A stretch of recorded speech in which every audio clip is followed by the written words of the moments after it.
ගෞරවනීය අපේ හාමුදුරුවෝ වහන්සේලාගෙන් අපේ මව්වරුන්තුමාගෙන් වේදිකාවේ ඉන්න විශ්වවිද්‍යාලාචාර්යවරු අපේ නීතිඥ මහත්මවරුන් ඒ වගේම ගම්පහ විද්වත් සංවිධානයේ නියෝජනය කරන නියෝජිත මහත්වරුන්ගෙන් මෙම අවස්ථාවට සහභාගී වෙලා ඉන්න ඔබලා සියලු දෙනාගෙන් අවසරයි. මම හිතනවා අපිට විද්වත් සංවිධානයේ මේ සමුළුවේදී අපේ රට තියෙන තැන මේ රට වෙනස් කිරීම සඳහා අපි ගත යුතු මාවත ඒ වෙනස් කිරීම සඳහා අපිට පැවරී තිබෙන කාර්යභාරයන් පිළිබඳව යමක් පුළුල්ව සාකච්ඡා කළ යුතු තිබෙනවා. එසේ වුවත් මම හිතනවා බොහෝ දෙනා අපේක්ෂා කරනවා ඇති මේ දවස් කීපය ඇතුළත සිද්ධ වුණු දේශපාලනය ගැනත් යම් කෙටි අදහස් දැක්වීමක් අපේක්ෂා කරයි කියලා මම විශ්වාස කරනවා. අපි දන්නවා ඔක්තෝබර් මාසයේ 26 වෙනිදා රාත්‍රී 7ට පමණ අපේ රටේ ආණ්ඩුවක් පිහිටුවා. ඒ ආණ්ඩුව පිහිටවනකොටම අපි ඒක කිව්වා දේශපාලන කුමන්ත්‍රණයක් කියලා. ඒක අපි දැක්කේ රනිල් වික්‍රමසිංහ මහත්මයාගේ පුටුවෙන් ඔහුව නැගිට්ටවලා රාජපක්ෂ මහත්මයාම පුටුවේ වාඩි කිරීම පිළිබඳ ප්‍රශ්නයක් ලෙස නෙවෙයි. ඒ මොකද ඔය පුටුවේ රනිල් වාඩි වුණත් ඔය පුටුවේ මහින්ද වාඩි වුණත් ඔය පුටුවේ මාරුවෙන් මාරුවට දෙන්නම වාඩි වුණත් රටට වැඩක් නැති බව අපි දන්නවා. එහෙත් අපි ඒක කල්පනා කරා අපේ රටේ සිදු වුණු බරපතල ගණේ මාරාන්තික දේශපාලන කුමන්ත්‍රණයක් කියලා. එයි මෙතන ගොඩාක් වැඩිහිටිය අය අපි කවුරුත් දන්නවා අපේ රටේ ආණ්ඩු හැදුන්නේ කොහොමද ආණ්ඩු පෙරලෙන්නේ කොහොමද. අපේ රටේ ආණ්ඩු හැදෙනවා ආණ්ඩු පෙරලන්න පුළුවන් ඡන්දවලින් මැතිවරණ ප්‍රකාශයට පත් කරනවා දේශපාලන පක්ෂ නාම යෝජනා පත්‍ර බාර දෙනවා ඒ පක්ෂ මැතිවරණ ව්‍යාපාරයේ යෙදෙනවා ජනතාව ඡන්ද පොළට ගිහිල්ලා ආණ්ඩුවක් හදනවා ආණ්ඩුවක් පෙරලනවා. අපි මුළුමනින්ම ප්‍රජාතන්ත්‍රවාදී ගති ලක්ෂණ ආරක්ෂා නොවුණා ජනතාවගේ කැමැත්ත විසින් ආණ්ඩුව හදනවා ආණ්ඩු පෙරලනවා. ඒක එක විදියක්. තව විදියක් එක ඡන්දයක සිට තව ඡන්දයක් දක්වා ආණ්ඩුවක් වටන්න පුළුවන් පාර්ලිමේන්තුව. ආණ්ඩුවක් හදන්න පුළුවන් පාර්ලිමේන්තුව. ඒ කියන්නේ පාර්ලිමේන්තුවේදී ආණ්ඩුවක් වටන්න පුළුවන් අවස්ථා තුනක් තිබෙනවා. එකක් ආණ්ඩුව විසින් ප්‍රතිපත්ති ප්‍රකාශනය ඉදිරිපත් කරපුවාම ඒ ප්‍රතිපත්ති ප්‍රකාශනය පාර්ලිමේන්තුවේ ඡන්දයක් ඉල්ලලා පරාද වුණොත් ආණ්ඩුව වැටෙනවා. පාර්ලිමේන්තුව ඉසුරු යරනෝ නෙවෙයි. ආණ්ඩුව වැටෙනවා. එහෙම නැත්නම් ආණ්ඩුව විසින් ගෙනෙන ලද අයවැය ලේඛනය පරාජයටපත් වුණොත් ආණ්ඩුව වැටෙනවා. බහුතර කණ්ඩායමකට ආණ්ඩුවක් හදාගන්න පුළුවන්. එහෙම නැත්නම් පවතින ආණ්ඩුවකට එරෙහිව විශ්වාස භංග යෝජනාවක් ගෙනාපුවාම ආණ්ඩුව වැටෙනවා. බහුතර තියෙන කණ්ඩායමකට ආණ්ඩුවක් හදාගන්න පුළුවන්. එහෙනම් ආණ්ඩුව පාර්ලිමේන්තුවේ වටන්නත් පුළුවන් හදන්නත් පුළුවන්. ඒ ආකාර තුනක්. තව එකක් ලෝක ඉතිහාසෙත් අපි දැකලා තිබෙනවා. දේශපාලන ව්‍යාපාරයකට අපි පිළිගන්නවා. දුෂ්ට පාලකයා රටේ ජනතාව පාරට බහැලා උද්ඝෝෂණය කරලා පාලකයෝ පළව හැරලා තිබෙනවා. ඒ නිසා ආණ්ඩු වැට්ටවි ආකාර තුන ඕක. එක්ක ඡන්දයකදී, එක්ක පාර්ලිමේන්තුවකදී, එක්ක ජනතා අරගලයන්ගේදී. හැබැයි ඔක්තෝබර් මාසයේ 26 වෙනිදා සිද්ධ වුණේ මෙවැනි වර්ගයේ ආණ්ඩු පෙරලීම් නෙවෙයි. දෙන්නෙක් එකතු වෙලා කුමන්ත්‍රණකාර ලෙස ආණ්ඩුවක් හැදුවා. දෙන්නයි. විනාඩි 2යි. නේද? ඉතින් අපි මේ රටේ ජනතාව පිළිගත යුතු දේ වර්ගයේ ආණ්ඩු හදන එක. ඒ වගේ ආණ්ඩු හදනවා නම් පුරවැසියන්ගේ කාර්යභාරය කුමක්ද? අන්නේ නිසා තමයි යලි අපේ රටේ එවැනි වර්ගයේ දේශපාලන කුමන්ත්‍රණ සිදුවන් නොවන්න නම් ඒ සිදු මොහොතේදීම එවැනි කුමන්ත්‍රණයක් උපන් ගෙයිම පරාජයටපත් කළ යුතුයි. මොකද කියන්නේ? කරන්න ඕනේ නැද්ද? මේක මේ මහින්ද මහත්තයා රනිල් මහත්තයා පිළිබඳ ප්‍රශ්නයක් නෙවෙයි. මේක ශ්‍රී ලංකා UNP පිළිබඳ ප්‍රශ්නයක් නෙවෙයි. හරි මේ වෙලාවේ ඒක සිද්ධ වුණේ UNP ආණ්ඩුවට කියලා කවුරුහරි උපකල්පන කරන්නේ. හැබැයි ඊළඟ ජනාධිපතිවරයෙක් ඒක ඕන නම් මහින්ද මහත්තයාගේ ආණ්ඩුවත් තිරුවට කරන්න පුළුවන්. ආවොත් කරන්න. ඒ නිසා මේක පක්ෂ පිළිබඳ ප්‍රශ්නයක් නෙවෙයි. තම තමන් දරන දේශපාලන මතයන් පිළිබඳ ප්‍රශ්නයක් නෙවෙයි. රටේ ප්‍රජාතන්ත්‍රවාදී පිළිබඳ බරපතල ප්‍රශ්නයක්. අන්න ඒ නිසා තමයි අපේ පක්ෂයේම කුමන්ත්‍රණය පරාජයට පත් කළ යුතු කෙනෙක් ස්ථාවර හිටියේ. අන් කවරක්වත් නෙවෙයි. ඊට පස්සේ ඒ කුමන්ත්‍රණය දියත් කර ගැනීම වෙනුවෙන් නොවැම්බර් මාසයේ 9 වෙනිදා පාර්ලිමේන්තු විසිරුව හැරේ. අපි තා හොඳින් දන්නවා ජනාධිපතිවරයා තෝරාගන්නේ ජනතාවගේ ඡන්දයෙන්, පාර්ලිමේන්තුව තෝරාගන්නේ ජනතාවගේ ඡන්දයෙන්. ජනාධිපතිවරයාට ජනවරමක් තිබෙනවා, පාර්ලිමේන්තුවට ජනවරමක් තිබෙනවා. මේක එකක්වත් අඩු බලයක් සහිත ජනවරමක් නෙවෙයි. ජනාධිපතිවරයාට විධායක හැසිරීම වෙනුවෙන් ජනවරමක් දීලා තිබෙනවා. පාර්ලිමේන්තුවට ව්‍යවස්ථාදායක හැසිරීම වෙනුවෙන් ජනවරමක් දීලා තිබෙනවා. ඒ නිසා මේ ජනවරමෙන් එකක්වත් අර සාමාන්‍යයෙන් අපි කියන්නේ නේ මේ ජනාධිපති ජනවරම හෝ පාර්ලිමේන්තු ජනවරම කවුරුවත් නිකන් බාලකිරි බීලා නැහැ. පාර්ලිමේන්තුව තෝරාගෙන තියෙන ජනතාව ඡන්දය දීලා ජනාධිපතිව තෝරන්නේ ජනතාව ඡන්දය දීලා. ඒ නිසා එක ජනවරමක් විසින් තව ජනවරමක් යටත් කරන්න බෑ. ඒක වැරදි. ඒක 1978 ආණ්ඩු ක්‍රම ව්‍යවස්ථාවේ තිබුණා. අවුරුද්දක් ගියාට පස්සේ ඕනෑම වෙලාවක පාර්ලිමේන්තු විසිරුව හැරීමේ බලය ජනාධිපතිවරයාට තිබුණා. ඒකෙන් කියන්නේ මොකක්ද? ජනාධිපතිවරයාට පාර්ලිමේන්තු ජනවරම යටත් කරන්න පුළුවන්. ඒ තමයි 19 වෙනි සංශෝධනය වෙනස් කරේ. 19 වෙනි සංශෝධනය කරපු වැදගත්ම සංශෝධනය තමයි පාර්ලිමේන්තුවට එහි තිබෙන බල රාමුව නිශ්චිත කොට හඳුන්වා දීම. ජනාධිපතිවරයාට ඔහුගේ බල රාමුව හඳුන්වා දීම. ඇත්තටම 19 වෙනි සංශෝධනයේ ජනාධිපතිවරයා පාර්ලිමේන්තුවට වග කියන්න ඕන. මාස 3කට සැරයක් ජනාධිපතිවරයා පාර්ලිමේන්තුවට එන්න ඕන. ඇවිල්ලා උත්තර දෙන්න ඕන. දෙනවද නැද්ද වෙන මේකක් අමුතු ව්‍යවස්ථාවේ අපේක්ෂාව. හැබැයි සිද්ධ වුණේ මොකක්ද? ජනාධිපතිවරයා පාර්ලිමේන්තු විසිරුවා. තමන්ට නැති බලයක් උපයෝග කරගෙන ව්‍යවස්ථාව කඩලා ඒක අද අධිකරණ තුප්පිලාමාරයි. ඉතින් මොකද්ද කරන්නේ? එවැනි බලයක් තිබෙනවායි කියලා අපි ජනාධිපතිවරයාට පිළිගත්තොත් එළබෙන ඕනෑම ආණ්ඩුවක් ඕනෑම වෙලාවක ජනාධිපතිවරයාට විසිරුවා හරින්න පුළුවන්. දැන් ඔහුගේ න්‍යාය පත්‍රය අනුව තිබුණේ ජනවාරි මාසේ 5 වෙනිදා ඡන්දයක් තියන්න. හරි ජනතාව රටේ මුදල් වියදම් කරලා දේශපාලන ව්‍යාපාර මැදිහත් වෙලා ජනවාරි මාසේ 5 වෙනිදා ආණ්ඩුවක් පාර්ලිමේන්තු ඡන්දය තියලා ආණ්ඩුවක් හදනවා 6 වෙනිදා. 7 වෙනිදා ජනාධිපතිවරයා මේක නිකන් එක අප්සෙට් වගේ කියලා විසිරුවා හරිනවා. මොකද්ද ඒතර මේ රටේ ඡන්ද තියෙන්නේ? එකක් විසිරුව හැරීමට එකක් ඕනෑම මොහොතක ජනාධිපතිවරයාට පාර්ලිමේන්තු විසිරුව හරින කියලා බලයක් එනවා නම් පාර්ලිමේන්තු ජනවරමෙන් ඇති පළක් නැහැ. ඒ විතරක් නෙවෙයි. විසිරුව හැරිය තඩුමුතරම ජනතාව ගාවට එනවා. එයාට විසිරුව හරින්න ඕනෑම මොහොතක විසිරුව හරින්න පුළුවන් කියලා කිව්වොත් එයාට විසිරුව හරින්න තියෙනවායි කියලා මුගුර අතේ තියාගෙන පාර්ලිමේන්තුවට තර්ජනය කරන්න පුළුවන්. උඹලා මේ පනත පාස් කරපන්. උඹලා මේ විදිහට වැඩ කරපන්. වැඩ කරේ නැත්නම් විසිරුව හරින්න. ඒ තමයි අතිශය භයානක. ජනතාව ඡන්ද දීලා පාර්ලිමේන්තුව පත් කරගන්නවා. ජනාධිපතිවරයා මුගුරක් තියාගෙන ඉන්නවා පාර්ලිමේන්තුවේ හිසට. උඹ මම කියන විදිහට උඹ වැඩ කරන්නේ නැත්නම් උඹ ඕන වෙලාවක විසිරුව හරිනම ලෑස්ති කියන. ඉතින් ජනතාවගේ ජනවරමේ බලය කුමක්ද? පාර්ලිමේන්තුවේ ඇති වැඩේ කුමක්ද? අන්නේ නිශ්චිත කරුණු දෙකට තමයි ජනතා විමුක්ති පෙරමුණේ ප්‍රවේශය තිබුණේ. එකක් මේ වර්ගයේ කුමන්ත්‍රණකාරී ලෙස ආණ්ඩුව හදන්න බෑ. දෙක මේ විදිහට ජනාධිපතිවරයාට හිතු ලෙස පාර්ලිමේන්තු විසිරුව හැරීමට අවස්ථාවක් ලබා දෙන්න යුතුයි. එසේ අවස්ථාවක් තිබෙනවා නම් තවදුරටත් ඡන්ද වලින් කිසි පළක් නැහැ. එතුමාට ඕන වෙලාවක විසිරුව හරින්න පුළුවන්. විසිරුව හරිනවට වඩා භයානක එතුමාට ඕන වෙලාවක පාර්ලිමේන්තු හිසට උනි මුගුරක් තියාගෙන කියන්න පුළුවන්. උඹලා මේ වැඩේ කරේ නැත්නම් මං හෙට මේක විසිරුව හරිනවා. මොකද කියන්නේ? හොඳ දේ. ඇති පළක් නැහැ. අන්නේ කුමන්ත්‍රණය පරාජයටපත් කරන් තමයි ජනතා විමුක්ති පෙරමුණේ ප්‍රවේශය තිබුණේ. විවිධ ලේබල් විවිධ අවලාද නැගුවත් ජනතා විමුක්ති පෙරමුණ මේ සම්බන්ධයෙන් අපි ප්‍රවේශය මැදිහත් වුණා. ඒ අපි ගන්නා ලද තීරණය ශ්‍රේෂ්ඨාධිකරණයේදී නේද? මම හිතන්නේ මෑත කාලේ සත්පුද්ගල විනිශ්චය මණ්ඩලයක් පිහිටවපු මම හිතන්නේ අවුරුදු ගණනාවකට පස්සේනේ විනිශ්චය 7 දෙනෙක්ගේ මණ්ඩලයක් විසින් ඒකමිතුක අනුමත කර තිබෙනවා ජනතා විමුක්ති පෙරමුණ විසින් ගනු ලබු තීන්දුව. විතරක් අභ්‍යාචනාධිකරණ විසින් ආණ්ඩුවක් අත්දේ කල්පනා කරලා බලන්න. ලංකාවේ ලෝකෙත් වෙලා නැහැ. එහෙනම් අභ්‍යාචනාධිකරණේ විනිසුරුවන් දෙදෙනෙක් ආණ්ඩුවක් උතර කරනවා. මාර්සෙල්ලම. ආණ්ඩුවක් ඉන්ටර්ඩික් කරනවා. හිතන්නකෝ. නේද? විනිසුරුවන් දෙදෙනෙක්.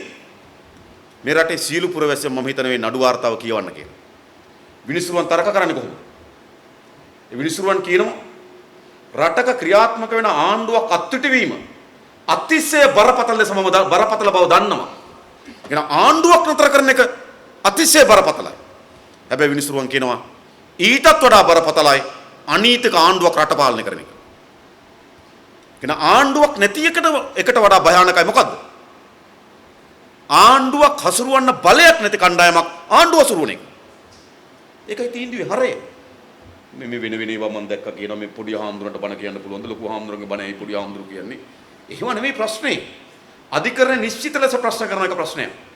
රටක ආණ්ඩුවක් නැති වෙනක අතිශය බරපතල බව අපි දන්නවා. නොදන්න නෙමෙයි. හැබැයි ආණ්ඩුවක් නැති එකට වඩා බරපතලයි අනීතික ආණ්ඩුවක් රට පාලනය කරන එක. බලයක් නැති කණ්ඩායමක් රට පාලනය කරන එක. ඇත්තටින්.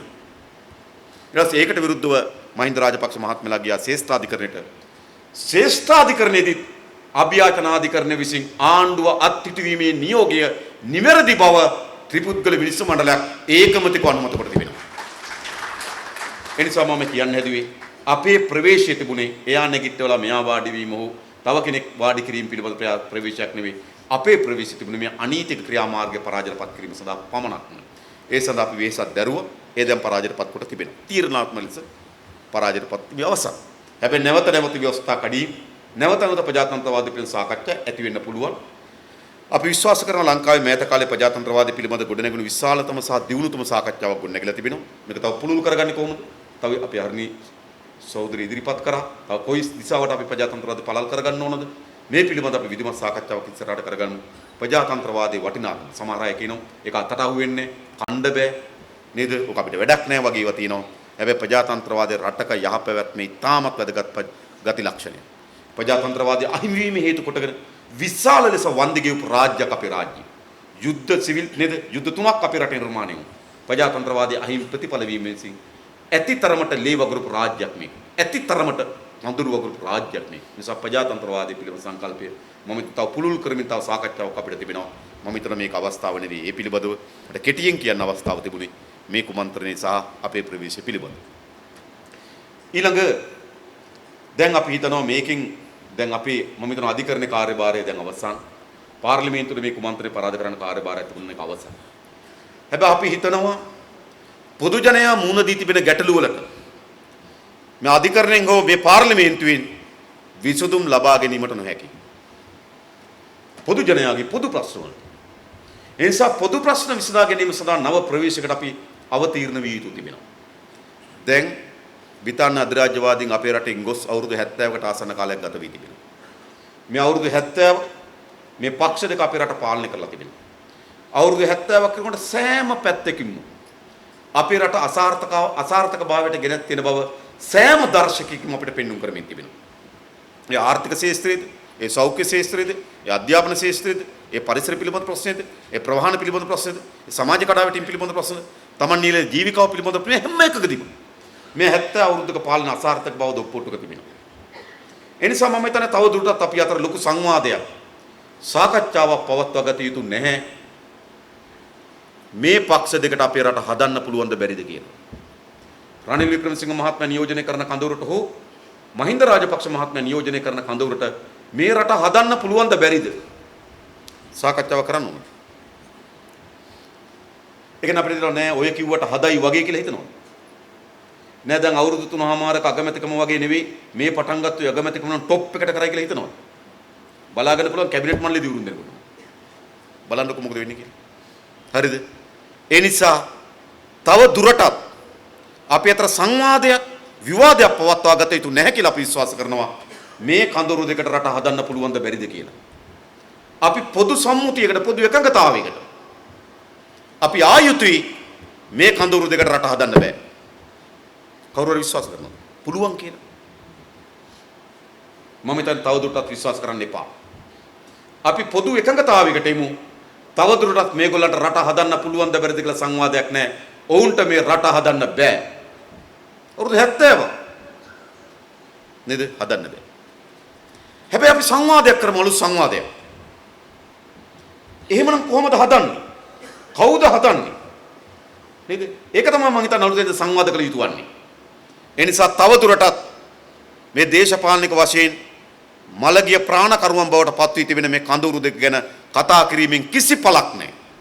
නේද? රවි ගැන, බැසිල් ගැන, මහින්ද ගැන, මලික් සමරවික්‍රම ගැන, රනිල් වික්‍රමසිංහ ගැන, කිරියල්ල ගැන, කබීර රසීම් ගැන, මහින්දානන්ද ගැන, ජොන්ස්ටන් ගැන, වීරවංශලා ගැන කතා කරන්න උත්තව. වැඩක් නැහැ. අපිටත් ඇති වෙලා තියෙන කතා කරලා. මම විතර තමුන්වංශලාට ඇති වෙලා තියෙන ඒවා අහලා. නේද? මොකද තවදුරටත් මම හිතන්නේ අපේ කාලය වැය කිරීමෙන් පළක් නැහැ ඒ කණ්ඩායම් ගැන කතා කරන්න. ඇයි? දේශපාලනික වශයෙන් මේ රට ගොඩනගන්න බැරි බව ඕනෑවටත් වඩා වැඩිම ඔප්පු කොට හමාරයි. ඒ නිසා අපි නව සංවාදයක් පටන් ගමු. කොහොමද එහෙනම් හදන්නේ? කවුද හදන්නේ? අන්නේ සංවාදයේ සඳහා අවශ්‍ය වෙන යම් ප්‍රවේශයක් ඉදිරිපත් කිරීම තමයි අද අපේ අපේක්ෂාව. පළමු කොටම රට ගොඩනැගීමේදී මම හිතනවා ආර්ථිකය කියන අති වැදගත් ශේෂ්ත්‍රයක්. අද ආර්ථික අර්බුද ගණනාවක් මතුවී තිබෙනවා. ඒ නිසා ආර්ථිකයේ දිශානතිය පිළිබඳව නව නිර්ණායකයන් අපිට අවශ්‍යයි. මොකද ආර්ථික සංවර්ධනය කියලා කියන්නේ? මොකද ආර්ථික සංවර්ධනය කියලා කියන්නේ? දැන් සාමාන්‍ය තියෙන දත්ත බැලුවොත් අපේ රටේ ආර්ථික වර්ධන වේගය 4.5ක වගේ පවතිනවා. මං කියන ආණ්ඩුවක් නැතත් නිකන් අතහැරියත් මේක 3.5ක 4ක වගේ ආර්ථික වර්ධන වේගයක් අත්පත් කරගන්න. නිකන් හිටියත් වහිනවා. වහිනකොට පොල් ගහේ පොල් හැදෙනවා. ඒවට මේ ලොකු දැක්ම වල ඕනේ. 4ක ආසන්න ආර්ථික වර්ධන වේගයක් නිකන් තිබ්බත් පවතිනවා. හැබැයි අපිට 8ක වගේ ආර්ථික වර්ධන වේගයක් අත්පත් කරගන්න නම් තමයි අලුතෙන් මැදිහත් වීමක් අපි කළ යුතු වන්නේ. නිසා අපේ ආර්ථික වර්ධන වේගය වැඩි කර ගැනීම සඳහා දැක්මක් අපිට අවශ්‍යයි. ඒක අත්‍යවශ්‍යයි. හැබැයි ආර්ථික වර්ධන වේගය විතරක් නෙවෙයි. ආර්ථිකේ ප්‍රසාරණයක් අපිට අවශ්‍යයි. ආර්ථිකේ පැතිරෙන්න ඕන. ආර්ථිකේ ගලාගෙන යන්න ඕන. ආර්ථිකේ ප්‍රධාන නිර්ණායකයන් දෙකක්. එකක් ආර්ථිකේ වර්ධනය, අනිත් එක ආර්ථිකේ ප්‍රසාරණය. ආර්ථිකේ පැතිරෙන්න ඕන. අපේ රටේ ආර්ථිකේ වර්ධනයත් ඉතාමත් අබල දුබල තත්ත්වයක පවතින්නේ. ආර්ථික වර්ධනයේ වැඩිම පංගුව නියෝජනය කරමින් තිබෙන්නේ සේවා ශාස්ත්‍රය. සේවා ශාස්ත්‍රයට වැඩිම පංගුව නියෝජනය කරමින් තිබෙන්නේ වෙළඳාම. පිට රටින් භාණ්ඩ ගෙනලා විකිණීම. ඔක තමයි අපේ ආර්ථිකයේ ප්‍රධානම පංගුව. අපේ රටේ ආර්ථිකයේ ප්‍රධාන පංගුව සේවාව. ඒ සේවාවගේ ප්‍රධාන පංගුව වෙළඳාම. පිට රටින් භාණ්ඩ ගෙනලා විකිණීම. ඒ නිසා මේ ආර්ථික වර්ධනයේ පුස්සක් බොරුවක්. ඒ නිසා නව ආර්ථික වර්ධන වේගයක් අත්පත් කර ගැනීම සඳහා සැලැස්මක් අපිට ඕන. දෙක ආර්ථිකය පැතිරෙන්න ඕන. ප්‍රසාරණය වෙන්න ඕන. මොකද වෙලා තිබෙන්නේ? අපේ දල ජාතික නිෂ්පාදිතකින් වසරක සිදුවන ජාතික නිෂ්පාදනයෙන් 52ක් දෙන්නේ බස්නාහිර පළාත. 4යි දෙන්නේ උතුරු මැද පළාත. 9 දෙන්නේ වයඹ පළාත. 9 දෙන්නේ දකුණු පළාත. දැන් දකුණු පළාතට ගියොත් විශාල මුහුදු තීරයක් අයිති, විශාල ඉඩම් දිස්ත්‍රික්ක 3ක් අයිති. නේද? තේ වගාව තියෙන, කුරුඳු වගාව තිබෙනවා. නේද? ඒ පැත්තේ හම්බන්තොට අර පැත්තට ගියාම වී වගාව තිබෙනවා, කුස්කරමාන්තේ තිබෙනවා. විශාල ජනතාවක් ඉන්නවා. හැබැයි ආර්ථිකයේ දායකත්වය 9යි. උතුරු මැදට ගියොත් ආර්ථිකයේ දායකත්වය 4යි. උතුරු මැද පළාත කියන විශාලතම පළාත. අන්ඩෝර ප්‍රදේශය කියන විශාලතම දිස්ත්‍රික්කය. විශාල ජනගහන ජීවිත, විශාල ඉඩම් ප්‍රමාණයක් තිබෙනවා. විශාල සම්පත් ප්‍රමාණයක් තිබෙනවා. විශාල භූමියක් අතුලත් වෙලා තිබෙනවා. හැබැයි ආර්ථිකයේ දායකත්වය 4යි. ඒ කියන්නේ මොකක්ද? ඒ පළාත ආර්ථිකයට දක්වන දායකත්වයට අනුරූපී වුණ පරිදි තමයි ඒ පළාතට ආර්ථිකයේ ප්‍රතිලාභ ගලාගෙන ඉන්නේ. රටේ ආර්ථිකයට වුන් සපයන 4ක දායකත්වයක් නම් ආර්ථිකයේ ප්‍රතිඵල වුන්ට ගලාගෙන ඉන්නේ 4ක ප්‍රතිලාභ. ඒ නිසා මේ ආර්ථික මොඩලයේ සිද්ධ වී තිබෙන අසාර්ථකත්වය තමයි අද ග්‍රාමීය දුප්පත්භාවය. මේක තමයි අපේ රටේ ආර්ථිකයේ මුහුණ දෙන ප්‍රධානම ගැටලුව, ග්‍රාමීය දුප්පත්භාවය. ඈත ගමකට ගිහිල්ලා බැලුවොත් ග්‍රාමීය දුප්පත්භාවයේ පතුලෙම තියෙන ප්‍රශ්නේ ණයගැතිභාවය. හැම තැනකටම ණයයි. ණය නැති කෙනෙක් හොයාගන්න බැරි තරමට ලංකා බැංකුවට ණය, මහජන බැංකුවට ණය, සනස බැංකුවට ණය, උකස් බඩු කඩේට ණය, සම්පකාර බැංකුවට ණය, අර කුඩා කණ්ඩායම් ණය, විශාල ලෙස ග්‍රාමීය ජනතාව ණය උගුල කිර වෙලා තිබෙනවා. අද යාපන දිස්ත්‍රික්කයේ සියදිවි හානි කර ගැනීමෙන් වැඩිම සියදිවි හානි කර ගැනීම සිදු වී තිබෙන්නේ ණයගැතිභාවය. ණය ගෙවා ගන්න බැරි වීම හේතු කොට තමයි යාපනයේ වැඩියෙන්ම මැරෙන්නේ සියදිවි හානි කරගන්න. ඒ නිසා මේ ග්‍රාමීය දුප්පත්භාවය අපේ රටේ ඇති වී තිබෙන ආර්ථික අර්බුදයේ පතුලේම තියෙන ගැටලුව. එහෙනම් මොකද වෙලා තිබෙන්නේ? එහෙනම් අපිට නව ආර්ථික උපාය මාර්ගයක් අවශ්‍යයි. මේ අනුගමනය කර තිබෙන ආර්ථික උපාය මාර්ගය වැරදි. ආර්ථික වර්ධනය කියලා, ආර්ථික සංවර්ධනය කියලා කියන්නේ මොකද්ද? ජනතාවගේ ජන ජීවිතයත් එක්ක සම්බන්ධ වෙන්න ඕන සංවර්ධනය. ජනතාව සංවර්ධනයෙන් ඉවත් කරපු, ජනතාව සංවර්ධන දායක නොවුණු ජීවිතයකින් වැඩක් නැහැ. ඒ නිසා ආර්ථිකයේ සංවර්ධනය කියන්නේ ජනතාවගේ ජීවන තත්ත්වය සහ සමාජ තත්ත්වය උසස් වෙන්න ඕන. ජීවන තත්ත්වය සහ සමාජ තත්ත්වය උසස් වීමෙන් තොරව ආර්ථිකයෙන් ඇති පළක් නැහැ. මොකද වෙලා තිබෙන්නේ? ඔයගොල්ලෝ දන්න ග්‍රීසිය 2004 දී ග්‍රීසිය ඔලිම්පික් කුලෙල තිබුණා. තිබුණ වෙලාවේදී ග්‍රීසිය දෙවන්ත පාරවල් හැදුවා. දෙවන්ත පිට්ටනි හැදුවා. දෙවන්ත නිවාස සංකීර්ණ හැදුවා. දෙවන්ත හෝටල් සංකීර්ණ හැදුවා. යුරෝපයේ විශාල ණය අරගෙන කොන්ක්‍රීට් වනාන්තරයක් හැදුවා. ඒ වෙලාවේ ග්‍රීසියේ පාර්ලිමේන්තුවේ විපක්ෂ නායකව කිව්වා උඹලට කවදා හරි කණ්ඩ වෙන්නේ මේ ග්‍රීසියේ මේ ගොඩ නැගෙන කොන්ක්‍රීට් කිව්වා. 2008 වෙනකොට ග්‍රීසිය කඩා වැටුණා. ලෝකේ විශාලතම නැව් කර්මාන්තයේ තිබු ග්‍රීසිය ඇතැන්ස් වල. ලෝකේ ප්‍රධානම නැව්පතිය හිටියේ ග්‍රීසිය. ඔහු Tamanටයි තට්ටු 28 බිල්ඩින් එකකින් බිමට පැනලා මිය ගියා. සියදිවි හානි කරගත්ත ප්‍රධාන නැව්පතිය.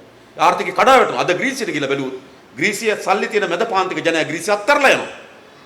එයි මේ කොන්ක්‍රීට් වනාන්තර කියන සංවර්ධනයේද ජනතාවගේ ජන ජීවිතයත් එක්ක සම්බන්ධ නොවන සංවර්ධනයෙන් ඇති ඵලය මොකක්ද? මේ ළඟදී මම දැක්කා රනිල් වික්‍රමසිංහ මහත්මයා ඔය අගමැතිකමෙන් අයින් කරන්න කලින් ආනමඩුව ගියා. ආනබලුව ගිහලා ලොකු පොලිසියක් හදලා විවෘත කරා. පොලිසිය හදලා විවෘත කළා කියනවා ගමට සංවර්ධනය ආවල. මේ පොලිසියක් ලොක් කරපුවම වෙන සංවර්ධනය මොකද්ද? දැන් ඔය ආණ්ඩුව කරලා තියෙන ලොකුම වැඩ මොනවද? ප්‍රාදේශීය ලේකම් කාර්ය ලොක් කරලා හදන හැමතැනම බලන්න. ප්‍රාදේශීය ලේකම් කාර්ය ලොක් කරලා හදන. පොලිසිය ලොක් කරලා හදන. සෑම පළාත් සභාවක්ම ලොක් කරලා හැදුවා. දැන් බස්නාහිර පළාත් සභාව කොච්චර ලොක් කරලා හැදුවද? පුටුවක් ලක්ෂ 6මාරයි. නේද? මාසෙට පළාත් සභාව තියෙන දවස් 2යි. දවසට පැය 5යි. මාසෙට පැය 10යි. අවුරුද්දටම පැය 120යි. ඒ කියන්නේ දින 5යි. හරියට බලමු. පුටුව කීයද? පුටුව ලක්ෂ 6මාරයි. දොර කෝටියකමාරයි. ගොඩනැගිල්ල ලක්ෂ 6000යි. ඒතර කාට හරි කියන්න පුළුවන් පළාත් සභාව ගොඩනැගිලි විවෘත කරලා කොළඹට මහා සංවර්ධනයක් ආවා. ඇති ඵලෙ මොකක්ද? ඒකට මේ කොන්ක්‍රීට් වනාන්තර කියන සංවර්ධනය නෙවෙයි. ජනතාවගේ ජන ජීවිත උසස් වීමකින් තොර සංවර්ධන මාවතෙන් ඇති ඵලෙ මොකක්ද? අද ගිහිල්ලා බැලුව සූර්යවැවට. සූර්යවැවේ තියෙන මන්තිරු 6ක පාර. මන්තිරු 6යි. මේ නුවර පාරත් මන්තිරු 4යි. යන්න 3යි එන්න 3යි. විශාලතම පාරක් සූර්යවැවේ තියෙන මන්තිරු 6ක. හැබැයි පාර මන්තිරු 6යි. ජනතාව පාර අයිනේ තියාගෙන අඹ කාලේට අඹ විකුණනවා. ඉස්කෝලේ ඇරලෙවිලා දරුවෝ. දෙහි කාලේට දෙහි විකුණනවා. ඉස්කෝලේ ඇරලෙවිලා දරුවෝ. නේද? දිවුල් කාලේට දිවුල් විකුණනවා. මොකද වෙලා තිබෙන්නේ? ඉතින් ඒක සංවර්ධනයේ ජනතාවගේ ජන ජීවිතයත් එක්ක සම්බන්ධ නොවුණු සංවර්ධනයෙන් ඇති පළක් නැහැ. ඒ නිසා අපේ රට නව සංවර්ධන නිර්ණායකයන් ගණනාවක් අපි හඳුන්වා දෙන්න ඕන. හඳුන්වා දෙන්න ඕන විතරක් නෙවෙයි සංවර්ධනයේ ප්‍රධානතම ඉලක්කය තමයි ජනතාවගේ ජීවන තත්ත්වය සහ සමාජීය තත්ත්වය එකත් වැදගත්. ග්‍රාමීය ජනතාවට හිමි සමාජීය තත්ත්වයක් අද තිබෙනවා. උන්ට නිසි පිළිගැනීමක් තිබෙනවා. පොලිසියෙන් වැඩිම අඩත්වයටම ලක් වෙන ගමේ පුරවැසියෝ. බැංකුවට ගිහපුවම බැංකුවේ මහත් අන්තිමට දොර අරින්නේ ගමේ කෙනාට. රජේ කාර්යාලවලදී අමාරුවෙන් වැඩ කරගන්න පුළුවන්කම තිබෙන්නේ ගමේ කෙනාට. සිද්ධ වෙලා තියෙන්නේ මොකද්ද? සමාජීය පිළිගැනීමනේ. එඳ සංවර්ධනයේ ප්‍රධාන නිර්ණායක බවට පත් කරන්න ඕන අපි උන්ගේ ජීවන තත්ත්වයත් උන්ගේ සමාජ තත්ත්වයත් උසස් කරන්න. ඒ සඳහා නව ආර්ථික වැඩපිළිවෙලක් අපි හදනවා. ආර්ථික වැඩපිළිවෙල හැදීමේ සංවිධාන අපි සභාපතිවරයාට කටයුතු කරන්නේ ජයවර්ධනපුර විශ්වවිද්‍යාලයේ ජ්‍යෙෂ්ඨ කතිකාචාර්ය ආචාර්ය අනිල් මහත්මයා ඇතුළු විශාල කණ්ඩායමක් අපපත් කරලා තිබෙනවා. හොඳ ආර්ථික ප්‍රතිපත්තියක් අපේ රට හදන්න ජනතාවගේ ජන ජීවිතය ඉහළ නංවන. ආර්ථිකය. ඊළඟ වැදගත්ම එක තමයි අධ්‍යාපනය. වැදගත්ම අධ්‍යාපනය. අද සිංගප්පූරුවේ උපාධිධාරීන් පළවෙනි පන්තියට භාර දෙන එකකින් උපාධිධාරීන් බවට පත් වන 52%. දෙකෙන් පංගුවක උපාධිධාරීන් ප්‍රමාණය. ලංකාවේ 7%යි. ඒ කියන්නේ පළවෙනි පන්තියට ඇතුළත් වෙන අයගෙන් උපාධිය ආරම්භ පාසල උසස් අධ්‍යාපනයෙන් එළියට එන්නේ 7%යි. ඒ නිසා රටක සංවර්ධනය ළඟ වැදගත්ම එක තමයි මේ මානව සම්පත දියුණු කරන්න ඕන. මානව සම්පත දියුණු කිරීමේ වැදගත්ම ශාස්ත්‍රය තමයි අධ්‍යාපනය. හැබැයි අද අධ්‍යාපනයේ සිදුවී තිබෙන කුමක්? අද අධ්‍යාපනයේ මුළුමනින්ම සල්ලි තියනවද නැද්ද කියන සාධකය මත ගැට ගැහිලා තිබෙනවා. සල්ලි තියනවද නැද්ද කියන එක මත තමයි අධ්‍යාපනයේ තිබෙන්නේ. දැන් අපි දන්නවා අපේ අම්මලා තාත්තලා දරුවා පාසලට බාර දෙනකොටම ඊළඟ බාර දෙන්නේ මොකටද? ඊළඟ බාර දෙන්නේ ටියුෂන් එකට. එයි. ලෝකෙ මෙහෙම පිස්සුවක් නැහැ මතක තබා ගන්න. ළමයට ළමා ජීවිතයක් තිබෙනවා, අධ්‍යාපනය තිබෙනවා, සවත් ක්‍රියාකාරකම් තිබෙනවා. ඒ ඔක්කොම තියෙනවා. හැබැයි අපේ මොකද වෙලා තිබෙන්නේ? අපේ ළමයා බාර දෙනකොටම ඉස්කෝලේට ළමයා බාර දෙනවා ටියුෂන් එකට. මොකද වෙලා තියෙන්නේ? ඇයි එහෙම කරන්නේ? බොහෝ රටවල් වල ටියුෂන් නැහැ. ජපානය වගේ රටක තියෙනවා. හැබැයි ජපාන් රටේ ටියුෂන් තියෙන්නේ ඉස්කෝලේ උගන්වන්න දේ ඉගෙන ගන්න. ජපානයේ දැන් ලොකු ප්‍රවණතාවයක් ඇවිල්ලා තියෙන විදේශීය භාෂා ඉගෙන ගන්න. ඔය විශේෂයෙන් යුරෝප භාෂා, ප්‍රංශ, ඉස්පාඤ්ඤ වගේ භාෂා. හැබැයි සමහර පාසල් වල ප්‍රංශ භාෂාව උගන්වන්නේ. ඒතර මොකද කරන්නේ? ඉස්කෝලේ ප්‍රංශ භාෂාව උගන්වන්න නිසා දරුවෝ ප්‍රංශ භාෂාව ඉගෙන ගන්න ටියුෂන් පන්තියකට යනවා. ඒක පොඩි සාධාරණයක් තියෙනවා. ලංකාවේ ඉස්කෝලේ ගණිතය උගන්වනවා. ඒ ගණිතයේම ඉගෙන ගන්න දරුවෝ ටියුෂන් එකට යනවා. සමහර වෙලාවට ඒ ගුරුවරයාමයි උගන්වන්නේ. ඉස්කෝලේ කෙනා. එයි ඉස්කෝලේ විද්‍යාව උගන්වනවා. ඒ විද්‍යාවම ඉගෙන ගන්න ටියුෂන් යනවා. එයි වෙන හේතුවක් නෙවෙයි. පාසල් අධ්‍යාපනය කරේ දෙමව්පියන්ගේ තිබුණු විශ්වාසය බිඳ වැටුණා. අද දෙමව්පිය විශ්වාස කරන මොකද්ද? තමන්ගේ දරුවට ඉගෙන ගන්න නම් නේද? තමන්ගේ දරුවට උගන්වන්න නම් ඉස්කෝලේ විතරක් යවලා මදි. ඉස්කෝලේ විතරක් යවලා මදි. ඒ නිසා මොකද වෙලා තිබෙන්නේ? පන්ති යවන්න ඕන. ඒ කියන්නේ මොකද? පාසල කරේ තිබුණු අධ්‍යාපන විශ්වාසය බිඳ වැටුණා. පන්ති යවනකොට ඒකටත් ගැලපෙන පන්ති තියෙනවා. ඒකටත් තියෙනවා. සල්ලි නැති කෙනෙකුට කියනවා කිරිල්ල වල පන්තියක් තියෙනවනේ. මේ කිරිල්ල හන්දිය මන්ද කළාද පෝස්ට් එකකට බලන්න ආවා. සල්ලි නැති කෙනාට තියෙනවා කිරිල්ල වල. සල්ලි නැත්තම් කිරිල්ල වල ටියුෂන් එක. තව ටිකක් සල්ලි තියෙනවනේ ගම්පහ පන්තිය. තව ටිකක් සල්ලි තියෙනවනේ ගම්පහ කණ්ඩායම් පන්තිය. තව ටිකක් සල්ලි තියෙනවනේ ගුරුවරයා ගෙදර. පැයට 5000යි නේ. ඉතින් මොකද වෙලා තියෙන්නේ? සල්ලි නැත්තම් කිරිල්ල වල ටියුෂන් එකේ. ටිකක් සල්ලි තියෙනවනම් තව ටිකක් සල්ලි තියෙනවනම් ගම්පහ පුද්ගලික මේ පොදු පන්ති. තවත් ටිකක් සල්ලි තියෙනවනම් ගම්පහ කණ්ඩායම් පන්ති. තවත් ටිකක් සල්ලි තියෙනවනම් ගුරුවරයා ගෙදර. දැන් අන්තිමට දරුවගේ අධ්‍යාපන තීරණය කළා තියෙන මොකක් මතද? දරුවගේ අධ්‍යාපන අවසානයේ තීරණය කියලා තියෙන්නේ සල්ලි මත. සල්ලි තිබ්බොත් ඉගෙන ගන්න පුළුවන්. සල්ලි නැත්තම් ඉගෙන ගන්න බෑ.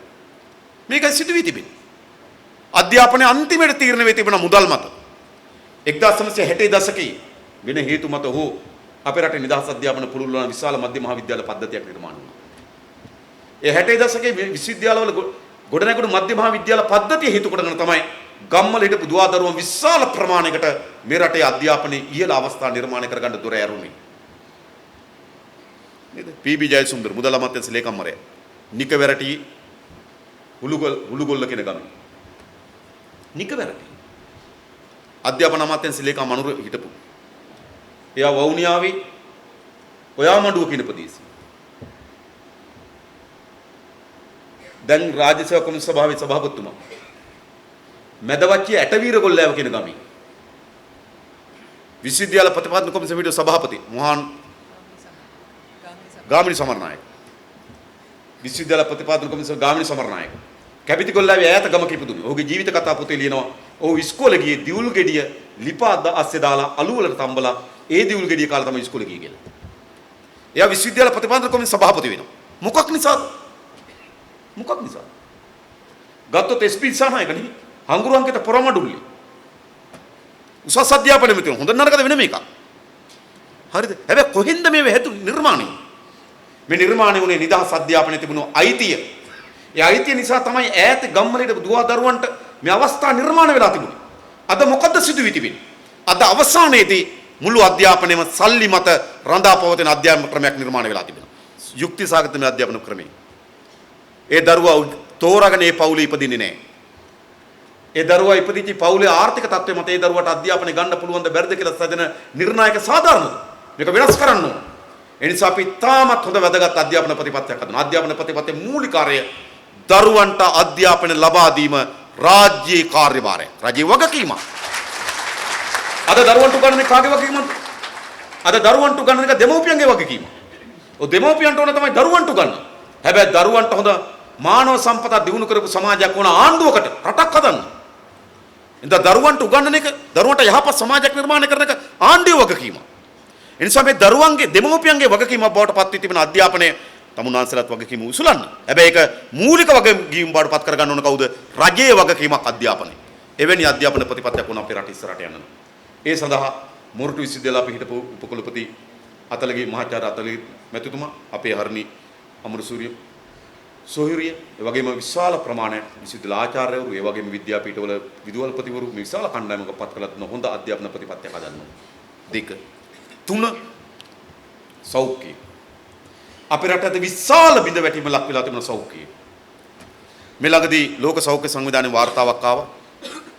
අවුරුදු 20ට වඩා වැඩි පුරවැසියන්ගෙන් 25%කට කුමන හෝ බෝන වෙන රෝගයක් තියෙනවා කියලා. අවුරුදු 20ට වඩා වැඩි පුරවැසියන්ගෙන් 25%කට හතරෙන් පංගුවකට කුමන හෝ බෝන වෙන රෝගයක්. එක්ක දියවැඩියාව, එක්ක ප්‍රෙෂර්, එක්ක කොලෙස්ටරෝල්, එක්ක පිළිකාව, එක්ක වග්ගඩු අප්සෙට් 25%කට හතරෙන් පංගුවකට. ඒ කියන්නේ අවුරුදු 20ට වඩා වැඩි අයගෙන් හතරෙන් පංගුවක් කුමන හෝ බෝන වෙන රෝගකින් පෙළෙනවා. ඒ කියන්නේ මොකක්ද? මේ ජාතිය ලෙඩ වෙලා තිබෙන්නේ. ලෙඩ ජාතියක් අපි ඉස්සරහා තිබෙන්නේ. මේ රට ඉස්සරහට යන්න පුළුවන්ද මේ? ලෙඩ ජාතියක් එක්ක රටක් කොහොමද ඉස්සරහට යන්නේ? ලෙඩ කඳන් නිර්මාණය වෙලා තිබෙන මතක තබා ගන්න. ලෙඩ ජාතියක රටකට ඉස්සරහට යන්න බෑ මතක තියාගන්න. ඉස්සර අපිට මතක අපි ගම්වල බැරි වෙලාවත් ගමේ දියවැඩිය රෝගී හිටියොත් හැම දෙනාම පුදුමයටපත් වෙනවා. ගමේ ඇවිල්ලා විවිධ බෙහෙත් කියලා දෙනවා. තෙඹුකොළ කණ්ඩ කියන අමුයි, කෙන්ගෙඩි හොඳයි කියනවා කම්බල. නේ කොතල හිමුට වතුර හොඳයි කියනවා. මතකද? කුරහන් තලප හොඳයි කියනවා. මොනවා හරි වෙනව නම් වෙන්නේ කීනේම කාලා බීලා. ඒ සුමනේර දියවැඩියා වැදිලා. ගමම කලබල වෙනවා. අද අපි ගෙදරකට ගියොත් ඉස්සලාමන තේ එකක් බොමුද කියලා. ඊළඟ අහන්නේ මොකද්ද? අඩු සීනිද වැඩි සීනිද? ඇයි එහෙම අහන්නේ? ඇවිල්ලා ඉන්න බහන්න ෂුවර් නැහැ. අපිට එකපාර අහන්න බෑ මම ඔයාට තේ එකක් දෙන්න යන්නේ ඔයාට දියවැඩියාව නේද? අහන එක හරි නේනේ. ඒක ශිෂ්ට විදියට අහනවා. මම ඔයාට තේ එකක් දෙන්න යන්නේ සීනි දාලාද නැතුවද? මේ අහන්නේ මොකද්ද? ඉතින් ලෙඩ කඳන්නේ. අද අවුරුදු 40ට වඩා වැඩි කෙනෙක් හම්බුනහම ඔයාට ප්‍රෙෂර් තියෙනවද? නැහැ. ඔයාට දියවැඩියාව තියෙනවද? නැහැ. ඔයාට කොලෙස්ටරෝල් තියෙනවද? නැහැ. ඔයාට වග්ගඩු හොඳද? හොඳයි. වෙන්න බෑ ආයෙ චෙක් කරගන්න කියලා. ෂුවර් නේ. මට මේ ළඟදී හම්බුණා පේරාදෙණිය විශ්වවිද්‍යාල උපකුල පුතුමාගේ බිරිඳ එතුමිය පේරාදෙණිය වෛද්‍ය පීඨ වැඩ කරන්නේ. එතුමිය ගියා කිව්වා මේ ආචාර්යතුමියක් එතුමිය ගියා මේ කොත්මලේ ප්‍රදේශේ. ගියපුවම වැඩිහිටි සීයලා වැඩිහිටි මාමලා. ඒ විශාල ප්‍රමාණයකට දියවැඩියාව කිව්වා. එයා නැවත වතාවක් ගියා කිව්වා ඇයි මේක මොකද මෙහෙම වෙන්නේ කියලා බලන්න. ගියාට පස්සේ ඒගොල්ලෝ ඇහුවා කිව්වා මාමේ මම බෙහෙත් ගන්න ඕන. නෑ පුතේ. මේවා ඉතින් කොහොමද වයසට එන ලෙඩ නෙවෙයි. ඒක නේ දැන් දියවැඩියාව වයසට එනවා. ඉස්සර අපි අහලා තියෙන වයසට කෙස් පැහෙනවා, හම රැලි වැටෙනවා, දත් වැටෙනවා. දැන් වයස නම් දියවැඩියාව. ඒවා දැන් නිකන් ආවේනික ගති ලක්ෂණ වෙලා මිනිස්සුන්ගේ. නෑ දියවැඩියාව කියන රෝගයක්. ඉතින් ලෙඩ જાතියක් හදුනොත් 25ක් මතක තබා ගන්න. අවුරුදු 70ක් කරනකොට මේ පාලකේ කරේ ඒකනේ. එයි මේ ලෙඩ જાතියේ පතුලේ තියෙන මොනවද?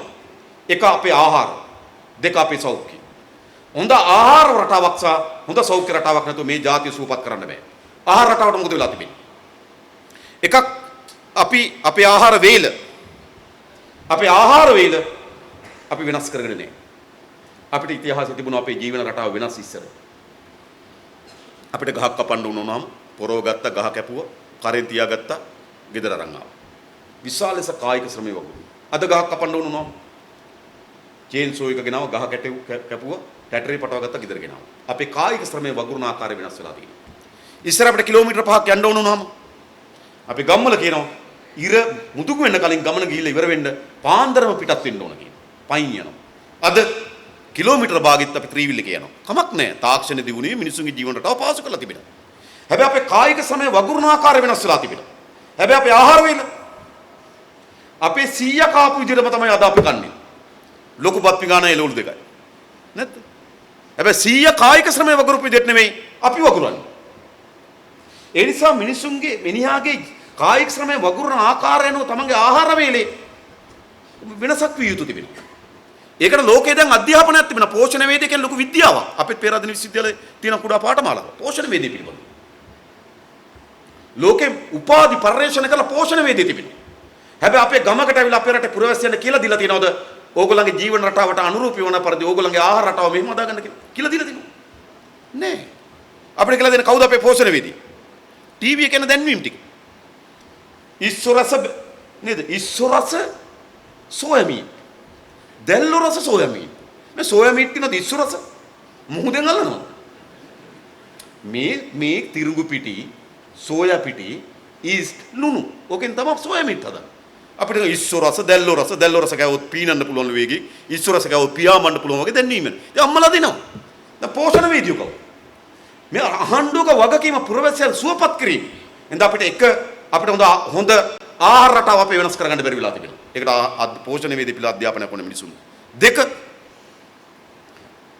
දෙක පිරිසුදු ආහාර වේලක්, ප්‍රමිතිය යුතු ආහාර වේලක් අද අපිට ගන්න බැරි වෙලා තිබෙනවා. කවුද ආහාර වේලක් පිළිබඳව වග කියන්නේ? ලෝකේ සෑම රාජ්‍යයක්ම ඒ රටේ පුරවැසියන්ට පිරිසුදු ආහාර වේලක් දෙන්න වග කියනවා. ආහාර වේල අපිරිසුදු නම් ඒවට දඩ ගහනවා, වටලනවා. ලෝකේ වැඩිම හරක් මස් උත්පාදනය කරේ බ්‍රසීලයේ ප්‍රධානම හරක් මස් මිලදී ගත්තේ අයර්ලන්තයේ. මොකද උනේ? එක ගෙනාපු මස් කෑල්ලක පළුද්දක් තිබ්බා කියලා බ්‍රසීලෙන් හරක් මස් ගවන එක නතර කරා අයර්ලන්තේ. එයි ආණ්ඩුව බැඳී සිටින පුරවැසියන්ට පිරිසුදු ආහාර වේලක් දෙන්න. අපිට පිරිසුදු ආහාර වේලක් තියෙනවා. පාරේ තියෙන අඹ ගෙඩියක් ගස්ලබ ගෙඩියක් ගන්නවද? අපි අඹ ගෙඩියක් ගස්ලබ ගෙඩියක් ගන්න කලින් අහන්නේ මොකද්ද කියලා? මොකක්ද අහන්නේ? බෙහෙත් ගහලා. මං කියන්නේ බෙහෙත් ගහලා නම් අප්සෙට් නැහැ. බෙහෙත් කියන්නේ හොඳයි.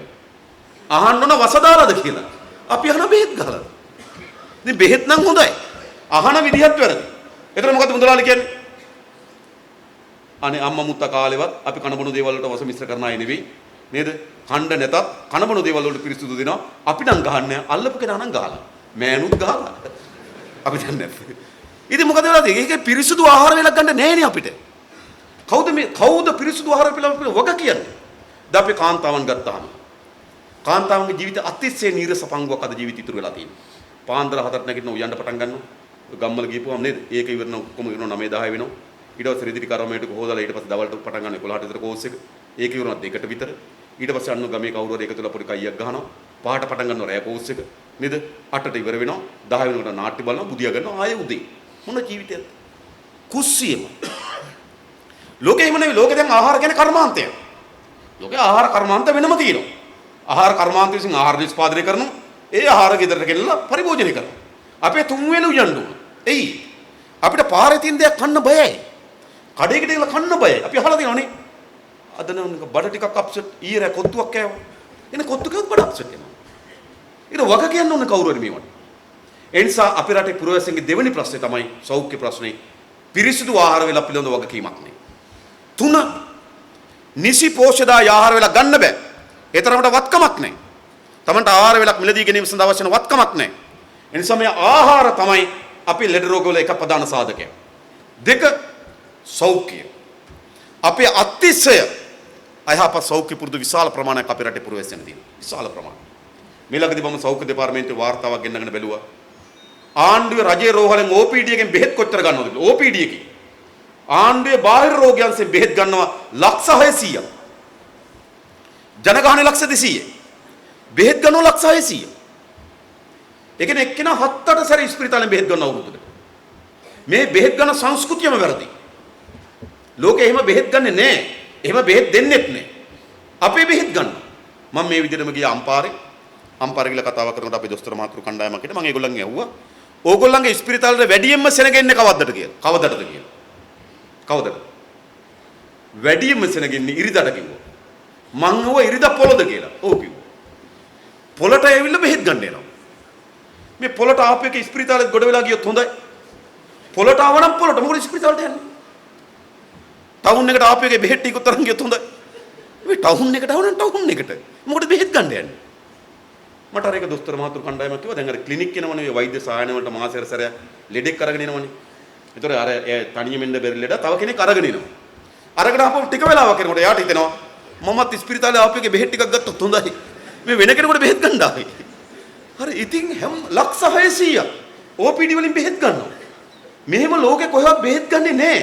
යුරෝප වගේ රටකට කියනවා පෙන්ඩෝල් පෙත්ත දෙක ගන්න කොටත් ඇලර්ජික් තියනවද කියලා අහනවා. પાස්පෝර්ට් එකේ අංක ලියා ගන්නවා. අස්සරක් ගන්නවා පෙන්ඩෝල් දෙක දෙන්න. අපි පොළට ආපු එකේ මොකද වෙලා තියෙන්නේ? නේද? ඊට පස්සේ ගොඩාක් ඔය සාප්පු අපි දොස්තර මාතුරුන් අහලා බලන්න. බෙහෙත් දුන්නොත් දොස්තර හොඳයි. බෙහෙත් දෙන්නේ නැත්නම් දොස්තර හොඳ නැහැ. ඉතින් සමහර කෙනෙක් දොස්තර මහත්තයා ගාවට ගිහලා වැඩක් නැහැ බෙහෙත් දෙන්නේ. ඒ නිසා ඔය ප්‍රයිවට් කරන හැම දොස්තර මහත්තයන් අඩුම තරම් බෙහෙත් වර්ග 3ක් දෙනවා. කරලුකුත් එක්ක. කරලා දුන්නොත් තවත් හොඳයි. කරල් පෙති කියන බෙහෙත් ඇසුරුම් කරන විදිය. ඉන්ජෙක්ෂන් එකක් ගැහුවොත් තවත් හොඳයි. එහෙම නේ. ඒ දොස්තර මහත්තයා හොඳයි ඉන්ජෙක්ෂන් එකක් ගැහුවා. ඒ බෙහෙත් දෙන විදිය සමහර ඒවා මුඛෙන් ගන්න සමහර ශරීරයෙන් ගන්න. අලුත් දේවල් නෙමෙයි. ඉතින් බෙහෙත් වර්ග තුනක් දෙනවමයි. තුන්වෙනි එක මොකද්ද? තුන්වෙනි එක මොකද්ද? C vitamin. බිව්වත් එකයි නැතත් එකයි. මොකද බෙහෙත් වර්ග තුනක් දුන්නොත් තමයි ලෙඩා සතුටු වෙන්නේ. ඉතින් බෙහෙත් දැන් මෙහෙම ගිහිල්ලා මොකද වෙලා තියෙන්නේ? හැම ගෙදරකම බෙහෙත් තියෙනවා. හැම ගෙදරකම දැන් චූටි ෆාමසියක් තියෙනවා. කහ පාට කුප්පිය සුදු පාට කරල් තියෙනවා. නේද? නිල් පාට කුප්පි නේ එක එක පෙට්ටි වල දාලා. ඊට පස්සේ ගෙදර මල්ලි ඇවිල්ලා කියන මට අසනීපයක් කියලා. ඒතර අක්කා බෙහෙත් දෙන්න පටන් ගන්නවා. අක්කා කියන කහ පාට කුප්පිය සුදු පාට පෙත්තක් තියෙනවා ඒක හොඳයි. ලෙඩේ දන්නෙත් නැහැ බෙහෙත දන්නෙත් නැහැ ඉතින් පොවනවා. ඇති මෙහෙම අර ඉන්නේ කොහොමද? ඉතින් මේකනේ වෙලා තියෙන්නේ. ඉතින් මේක අයහපත්. ඉතින් ප්‍රධාන දේ තමයි අපේ සෞඛ්‍ය ශාස්ත්‍රයේ පර්යේෂණ ආයතන වෛද්‍යවරුන්ගේ පුහුණුව ඒවා ඉතා උසස් මට්ටමක තියෙනවා. හැබැයි අපේ ප්‍රජා සෞඛ්‍ය සේවය බිඳ වැටලා තියෙනවා. වැදගත්ම ශාස්ත්‍ර ප්‍රජා සෞඛ්‍ය සේවය. දැන් කියුබා වගේ රටකට ගත්තොත් දොස්තර මහතුරුන්ට එක එක පළාත් බෙදලා දීලා තියෙනවා. ඕන් පාන්දර නැගිටලා බයිසිකලෙන් නැගලා ගෙන්ගෙට ගිහිල්ලා නේද ආහාර වේල දිහා බලනවා. පුරවැසියා කවුද කියලා බලනවා. දරුවෙක් ඉන්නවද කියලා බලනවා. බෙහෙත් මොනවද කියලා බලනවා. එයාගේ ලිපියක් නැතුව බෙහෙත් ගන්න යන්න බෑ. එහෙම සිද්ධ වෙලත් අපි එහෙම නෙවෙයි. එනිසා මේ ප්‍රජා සෞඛ්‍ය අධ්‍යාපනය දියුණු කරන්න ඕනකම තිබෙනවා. එනිසා මේ ලෙඩ සුවපත් අපේ සුවපත් රාජ්‍යයක් ගොඩනගනවා නම් ආහාර සෞඛ්‍ය පිළිබඳ හොඳ ප්‍රතිපත්තියක් අපි හදන්න ඕන. අන්නේ ප්‍රතිපත්ති හැදීමේ කාර්යභාරයට උරුදීලා තිබෙනවා රාගම වෛද්‍ය පීඨයේ මහාචාර්ය අපේ ක්‍රිසාන්ත මහත්මයා. ඒ වගේම කරාපිටිය වෛද්‍ය පීඨයේ ආචාර්ය ක්‍රිසාන්ත මේ ක්ලිෆර්ඩ් මහත්මයා. ඒ වගේම දකුණු ආසියාවේ ප්‍රජා සෞඛ්‍ය සේවය පිළිබඳව ලෝක සෞඛ්‍ය සංවිධානයේ උපදේශකවරයෙක් හැටියට කටයුතු කරපු විශේෂඥ වෛද්‍ය නිහල් අබේසිංහ මහත්මයාගේ කණ්ඩායමක් යෝජනා කරලා තිබෙනවා හොඳ සෞඛ්‍ය ප්‍රතිපත්තියක් හදන්න. ඒක ඉතාමත් වැදගත් රටේ ජනතාවට. ඊළඟ මේ නිරෝගී සම්පන්න ජීවිතයක් වෙනුවෙන් අතිශය වැදගත් ක්‍රීඩාව. අතිශය වැදගත් ක්‍රීඩාව. අපේ රටේ ක්‍රීඩාව අද මොකද වෙලා තිබෙන්නේ? අපි අද ක්‍රීඩාව කියන්නේ මොකටද? රැකියාව සඳහා සුදුසුකම. අපි කියනෝනේ දරුවා හයියෙන් දුවනවා. අපේ කොල්ලට හොඳට දුවන්න පුළුවන් පොලිසියට හොඳයි. නේද? මොකද අර්ජුන මහේන්ද්‍රන් දුවලා ගිහිල්ලා අල්ලන්න. අල්ලයි. දුවලා ගිහිල්ලා පයින්නවා. හරිද? ඉතින් හයියෙන් දුව පොලිසියට උස පැන්නොත් හමුදාවට මේ ක්‍රීඩාව කියන්නේ මේ රැකියාව සඳහා යන සුදුසුකමක් නෙමෙයි. ඒක අමතර එකක්. ක්‍රීඩාව කියලා කියන්නේ නිරෝගී සම්පන්න ජීවිතය සඳහා අවශ්‍යතාවය. ඉතින් ක්‍රීඩාව කොහොමද පවතින්න ඕන? ක්‍රීඩාව පවතින නම් ක්‍රීඩා සංස්කෘතියක් තියෙන්න ඕන.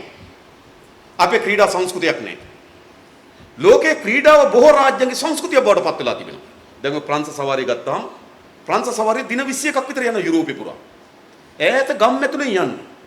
අපි ඒ කාලේ කල්පනා කරා මේ දින 21ක් පදින රේස් මොනවද? රේස් නේ. රේස් කියන්නේ රේස් වලට. දින 21ක්. 8 විතර පටන් ගන්න. පැය 5ක් විතර පදිනවා. හෝටලෙට යනවා. පූල් එකේ නානවා. බාර් එකේ බොනවා. ආයෙ උදේ පදිනවා. හරි. දින 21ක්. රේස්ද? ඒ කාලේ කල්පනා කරා ඇත්තටම මේ ප්‍රංශ සවාරිය මේකේ අරමුණ මොකද්ද? ඔය ප්‍රංශ සවාරිය අපේ ටීවී එකේ පෙන්වන ලොකු පාරවල් වල යනවා කියලා ඔය ගොඩාක් යන්නේ ඈත ගම්වල කුඩා පාරවල් වල. ඔය ප්‍රංශ සවාරිය ජර්මනිය හරහා යනකොට මම ජර්මනියේ හිටියේ. මොකද වෙලා තියෙන්නේ? ප්‍රංශ සවාරිය ජර්මනිය හරහා යනකොට මුළු ජර්මනියම සැනකෙලියක් සයිකල් සැනකෙලියක්. හරිද? අවුරුදු 4 දරුවාගේ සිට වැඩිමහල් කෙනා දක්වා පාට බයිසිකල් අරගෙන නේද මේක පදිනවා. හැම පාරකම අඩි 3ක ලේන් එකක් තියෙනවා. දෙකලක ප්‍රංශ සවාරිය කියන්නේ සයිකල් සංස්කෘතියක් ඒගොල්ලන්. අපේ වෙසක් වගේ. දැන් අපි ගත්තොත් අපේ බුදුදහම පවතින්නේ ත්‍රිපිටකය කියවලාම නෙමෙයි. මේ හැමදේම ත්‍රිපිටකය කියවන්න ඕනෙත් නෑ. අපි හාමුදුරන් වහන්සේලා ඒවා කියවලා ජනතාවට තේරුම් කරලා දෙනවා. ජනතාව ඉන්නේ මොකක් එකද? ජනතාව ඉන්නේ බෞද්ධ සංස්කෘතියත් එක්ක. වෙසක් පොයට වෙසක් කූඩු වෙල්ලන. ඒක බෞද්ධ සංස්කෘතිය. තොරණ බාණ්ඩ යනවා. බෞද්ධ සංස්කෘතිය. දන්සල් දෙනවා. බෞද්ධ සංස්කෘතිය. දන්සල්ට කණ්ඩ යනවා. බෞද්ධ සංස්කෘතිය. නේද? එතකොට බෞද්ධ ආගම පවතින දර්ශනීය මතම නෙවෙයි. පොදු ජනයාගේ බෞද්ධ ආගම පවතින බෞද්ධ සංස්කෘතිය මත. ක්‍රීඩාවත් පවතින නම් ක්‍රීඩා සංස්කෘතියක් ඕන. ක්‍රීඩාව සංස්කෘතිය බවට පත් වෙන්න ඕන. මිනිස්සුන්ගේ එදිනෙදා ක්‍රියාමාර්ග වලට ඉන්නවා. දැන් බෞද්ධ ආගම සංස්කෘතියක් වෙන නිසා මොකද කරන්නේ? ප්‍රංශයට ගියා. බෞද්ධ ආගම බෞද්ධයෙක් ප්‍රංශයට ගියත් හරිද? ගෙදර ගිහලා පොඩි බුදු පිළිමයක් තියාගෙන. ඒයි සංස්කෘතිය බවට පත් වෙනවා. ඒ නිසා තමයි සුද්දෙක් එහෙ ඉඳන් ආවා. දැන් ওই හික්කඩුව පැත්තට, ඇල්ල පැත්තට, හම්බන් තංගල පැත්තට ගිහපුවාම විශාල සයිකල් හයර් නේද කුලියට දෙන තැන් තියෙනවා. ඇයි? ඒගොල්ලන්ගේ ජීවිතේට එක සංස්කෘතියක් වෙලා. ඉතින් සුද්දා ඒ හිඳන් ආවත් හික්කඩිය බයිසිකල කුලියට අරන් මෙහෙ පදිනවා. ඒක සංස්කෘතිය බවට පත් වුනහම විතරයි ක්‍රීඩා ජීවිතයක් අපිට තිබෙන්නේ. අපිට ක්‍රීඩා සංස්කෘතියක් නැහැ. අපිට තියෙන ක්‍රීඩාව ප්‍රතික්ෂේප කිරීමේ සංස්කෘතියක් අද. බැරි වෙලාවක් දරුවෙක් වැඩිපුර බැට් එක තියන් හිටියොත් මොකද කියන්නේ දෙමව්පියෝ? බැරි වෙලාවක් දරුවෙක් වැඩිපුර බැට් එක අතේ තියන් හිටියොත් දරුවෝ කියන්නේ මොකද්ද? උඹට බැට් එක අතේ තියාගෙන ඉඳලා කණ්ඩ හම්බ වෙයි. කණ්ඩ වැඩක් නැහැ. ප්‍රතික්ෂේප කරනවා. අද අපේ ගම්වල කාන්තාවන්ට තියෙන ප්‍රධානම ලෙඩ දෙක. කාන්තාවන්ට තියෙන ගම්වල විතරක් නෙවෙයි නගරේ කාන්තාවන්ට තියෙන ප්‍රධානම ලෙඩ දෙක තමයි දනිස් කැක්කුමයි කොන්දේ අමාරුව. එකක් දනිස් දෙක. වැඩිපුරම ගුරුවරයන්ට තියෙන දනිස් කැක්කුම. ඇයි පැය 5ක් 6ක් හිටගෙන ඉන්නේ? දනිස් කැක්කුමේ අරමුණ මොකද්ද? මොකද්ද හේතුව? තර්කය මොකද්ද? හරි සරලයි. කකුල් දෙකට ඔරතුරු දෙන ශරීරයක් උස්සන් ඉන්නවා. තේරුණාද? මේක තමයි වෙලා තියෙන්නේ. හරිද? ඉතින් ස්ථූලතාවය මේක තමයි අපේ කාන්තාවන්ගේ ප්‍රධාන ප්‍රශ්නය අද. දනිස් කැක්කුම. බැරි වෙලාවත් අපි ලබ්බට කෝටු දෙකක් ගහලා හිටෙව්වොත් කෝටු දෙක කැඩෙනවා. ඉතින් මේක තමයි වෙලා තියෙන්නේ. හැබැයි ස්ථූලතාවය පිළිබඳ කාන්තාවන්ටම අධ්‍යාපනය හැදෑරීමක් එහෙම තියෙනවා. නේ අපි කියන්නේ මොකද්ද? අපේ ගම්වල සාමාන්‍ය සංස්කෘතිය තමයි මැනිකට ඉතින් බබාලා දෙන්නේ කම්බිනවනේ කොහොමත් මහත් වෙනවා. බබාලා හම්බුනම මහත් වෙනවා. ඒ මාර වැඩක්. බබා හම්බ වෙන්න ඉන්න කාලේ ශරීරයේ වෙහෙසන අඩු නිසා යම් ප්‍රමාණයකට මහත් වෙනවා. යාමන්‍යයෙන් ආයෙ තත්ත්වෙට එන්න ඕන. හැබැයි කියන්නේ දැන් ඉතින් කොහොමත් ඉතින් බබාලා හම්බෙච්ච එකේ මහත් වෙනවනේ. ඉතින් කොහොමද වෙන්නේ? බැරි වෙලාවත් ගමේ කාන්තාව බයිසිකල පදින්න පටන් ගත්තොත් ඒ කරුණට මොකද දන්නේ උනේ? ඒක නිකන් ඔඩ් එකක්. ඒක නිකන් ගැලපෙන්නේ. ඉතින් මොකද වෙලා තියෙන්නේ? ස්ථූලතාවයේ ප්‍රධාන ප්‍රශ්න අපේ කාන්තාවන්. දෙවෙනි එක තමයි කොන්දේ අමාරුව. කොන්දේ අමාරුවේ ප්‍රධාන ප්‍රශ්නේ අපේ නරක ඉරියව්. පුටුවක වාඩි වෙන විදිය, අපි බරක් ඔසවන විදිය, අපි මිරිස් ටිකක් අඹරන විදිය මේ සියල්ලම වැරදි. ඒකට අධ්‍යාපනයක් නැහැ. ඉතින් හැතුණ ලෙඩ જાතියක්. ඒ නිසා මේකට හොඳ ක්‍රීඩා සංකල්පයක් අපි ගොඩනගන්න ඕනකම තිබෙනවා. ක්‍රීඩා සංස්කෘතියක් අපි හදන්න ඕන. ඇත්තටම ඉස්සර අපේ රටේ ක්‍රීඩා සංස්කෘතියක් තිබුණා. ගම්පහ ගියොත් දිවුල පිටේ පැත්ත ගියොත් නේ වොලිබෝල් සියන. එමුනේ තිබුණේ වොලිබෝල්. ඊට පස්සේ මාතලේ කිව්වොත් හොකි. නේද? පොළොන්නරුව අර පැත්තක පීනනවා. නේද? අපිට හැම ගමකම වොලිබෝල් කෝඩ් එකක් තිබ්බනේ. අද තියෙනවා. අවස 4 වෙනකොට ගමේම දරුවෝ එකතු වෙලා වොලිබෝල් ගහනවා. නම්මලා තාත්තලා වෙලා බලාගෙන ඉන්නවා. අද කොහෙද වොලිබෝල් කෝඩ් එකක් ඉතුරු වෙලා තියෙන්නේ? වැවක් තියෙන හැම ගමක දරුවෝ වැවේ ගොඩමෙගඩ පීන ඉස්කෝලේ අර ලැබෙලා වැවේ ගොඩමෙගඩ පීනවා. අද වැවක් තිබුණාද? වැවක පීනවද එහෙම? මින්නේරිය වැව පහල ගෙවල් 17කට මම ගිහිල්ලා බැලුවා. එක ගෙදරකට දරුවෙකුට පීනන්න බෑ.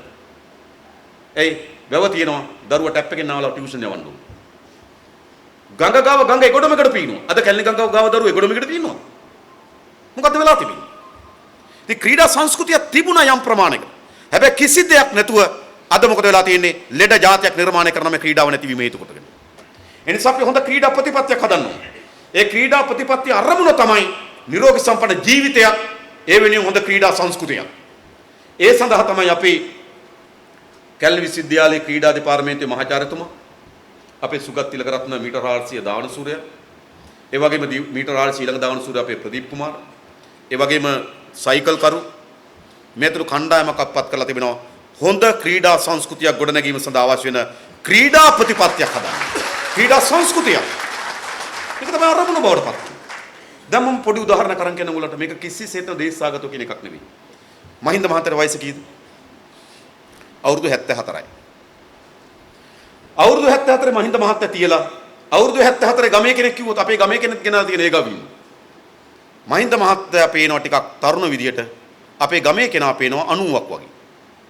එයි මම මේ කියපු සියලු සාධක මහින්ද මහත්තයාට දිනනවා. ආහාර වේල එතුමගේ ආහාර වේල තීරණය කරන්නේ පෝෂණ වේදී. පෝෂණ වේදී කෙනාට මේක කන්න ඕන කියන. ඊළඟ එතුමාට පිරිසිදු ප්‍රමිතියෙන් පිරිසිදු ආහාර වේල ලැබෙනවා.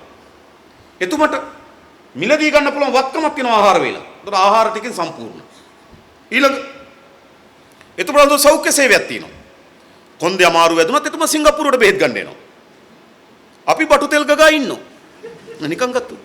මම කියන්නේ වැරද්දක් නෑ. අපි එතුමාට දොයිස කරලා වැඩක් නෑ. එතුමාගේ ජීවිතේනේ. එතුමා එතුමාගේ ජීවිතේ එතුමාට අමාරු කරනවා සිංගප්පූරු වෙනවා. කමක් නෑ. එතුමාගේ ජීවිතේ එතුමාට වටින්නේ. අපි කියලා වැඩක් නෑ. නෝ එහෙ යන්න එපා කියලා. හරිද? ඉතින් එතුමාට හොඳ සෞඛ්‍ය සේවකුත් තියෙනවා. එතුමාට හොඳ ක්‍රීඩාශීලී ජීවිතයකුත් තියෙනවා. මම දැක ජපානයේ ගියත් ඇවිදිනවා. කුරුණෑගල වැවරවුමේ ඇවිදිනවා පෙන්නනවා. තංගල්ලේ මූදේ බෑලා පීඩනේව පෙන්නනවා. නේ ෆොටෝස් වල යනවනේ. මම මේ ළඟ දැක්කර මොකද්ද කාමරයක ලණුවක එල්ලිලා දරණේ ගහගෙන ඔළුවෙන් ඉඳලා. දැක්ක තිබුණේ Facebook කියන්නේ.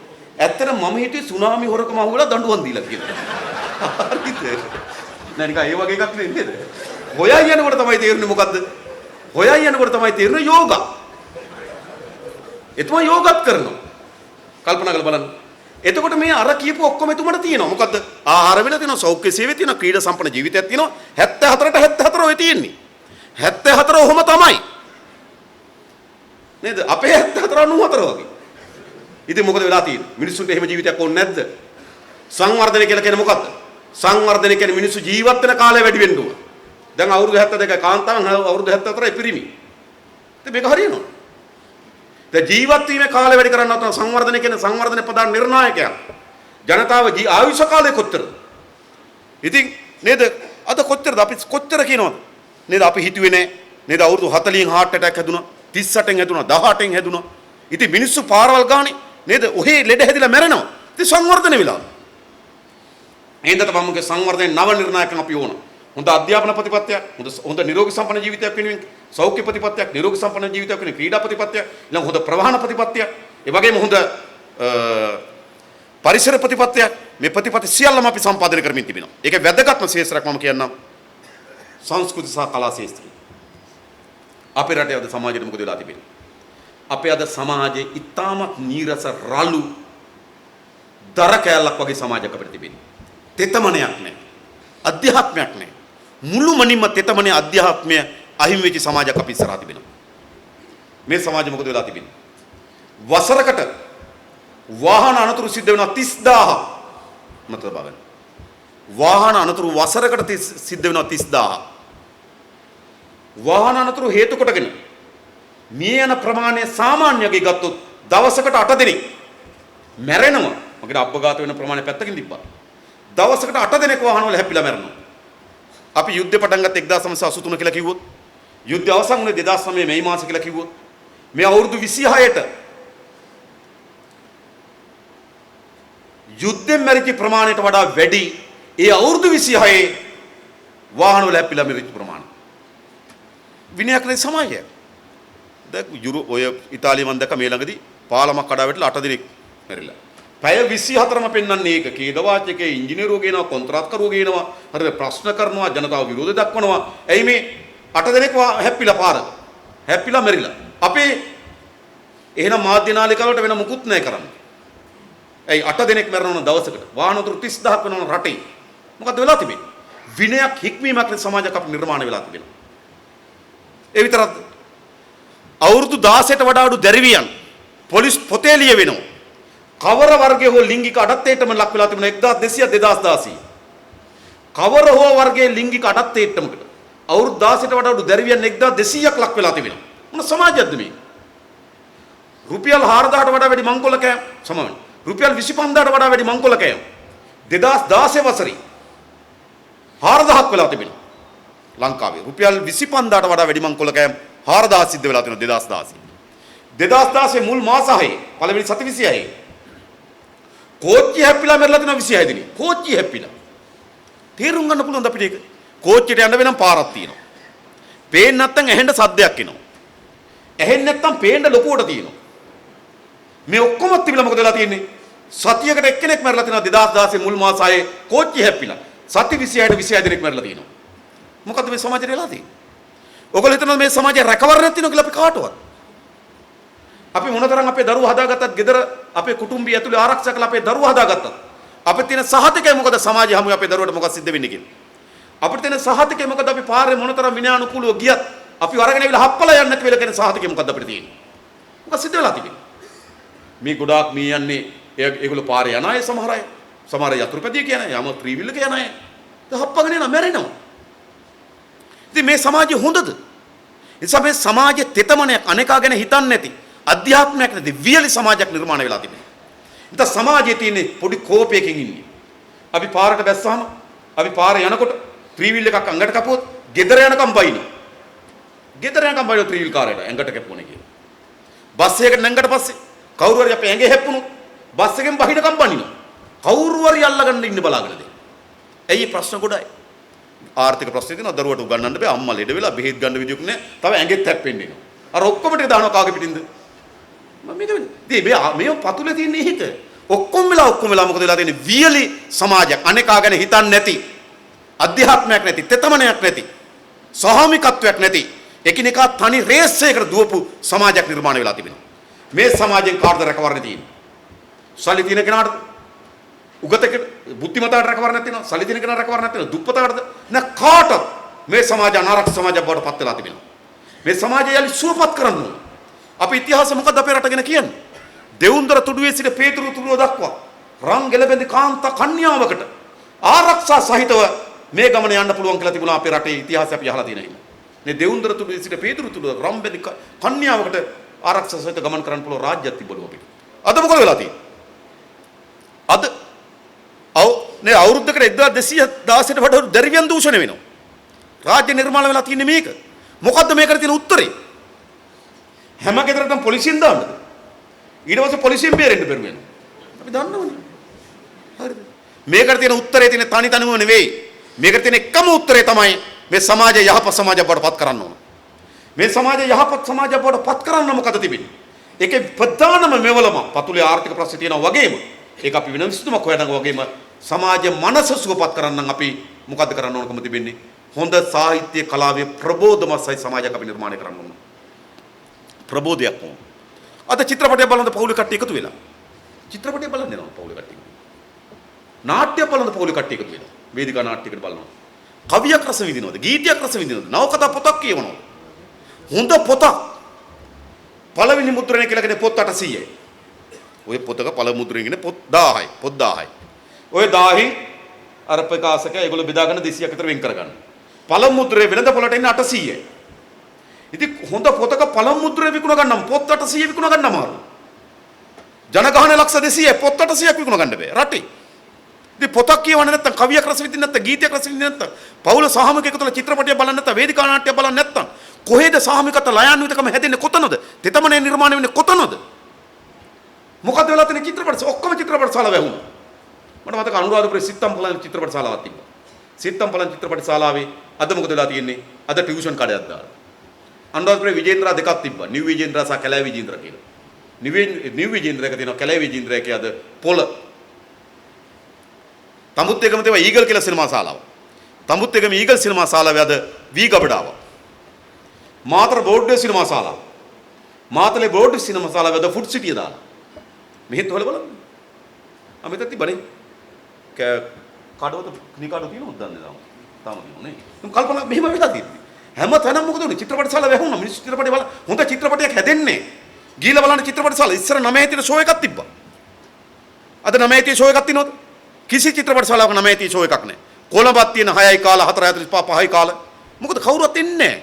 ඕන හෝල් එකක් කියලා බලන්න 10යි 15යි. ඉතින් නිෂ්පාදකයෝ හොඳ චිත්‍රපටයක් හදන්න සල්ලි වියදම් කරන්නේ. හොඳ චිත්‍රපටයක් හදලා දුවන්න බෑ. රස වින්දනයක් නැති සමාජයක් නිර්මාණය වෙලා තියෙනවා. ඉතින් මේ සමාජය හොඳද? මේක වෙනස් කරන්න ඕනේ නේද? ඉතින් අර රෑ 7ට එකතු වෙනවා නේද? රන් දෙපැයි. පැය දෙක බලනවා ඉතින් බලනවා. මේ ආදරය බලන ටීවී එකේ. ටීවී එකේ මේ ආදරය බලනකොට දරුවා උකුලේ බිමට වැටෙනවා. ආදරේ ගලහගෙන යනවා. නේද? මම දැක්ක එක කාටුන් එකක් තිබ්බා. ටීවී එකේ මේ ආදරේ බලන ගමන් දරුවට කවනවා.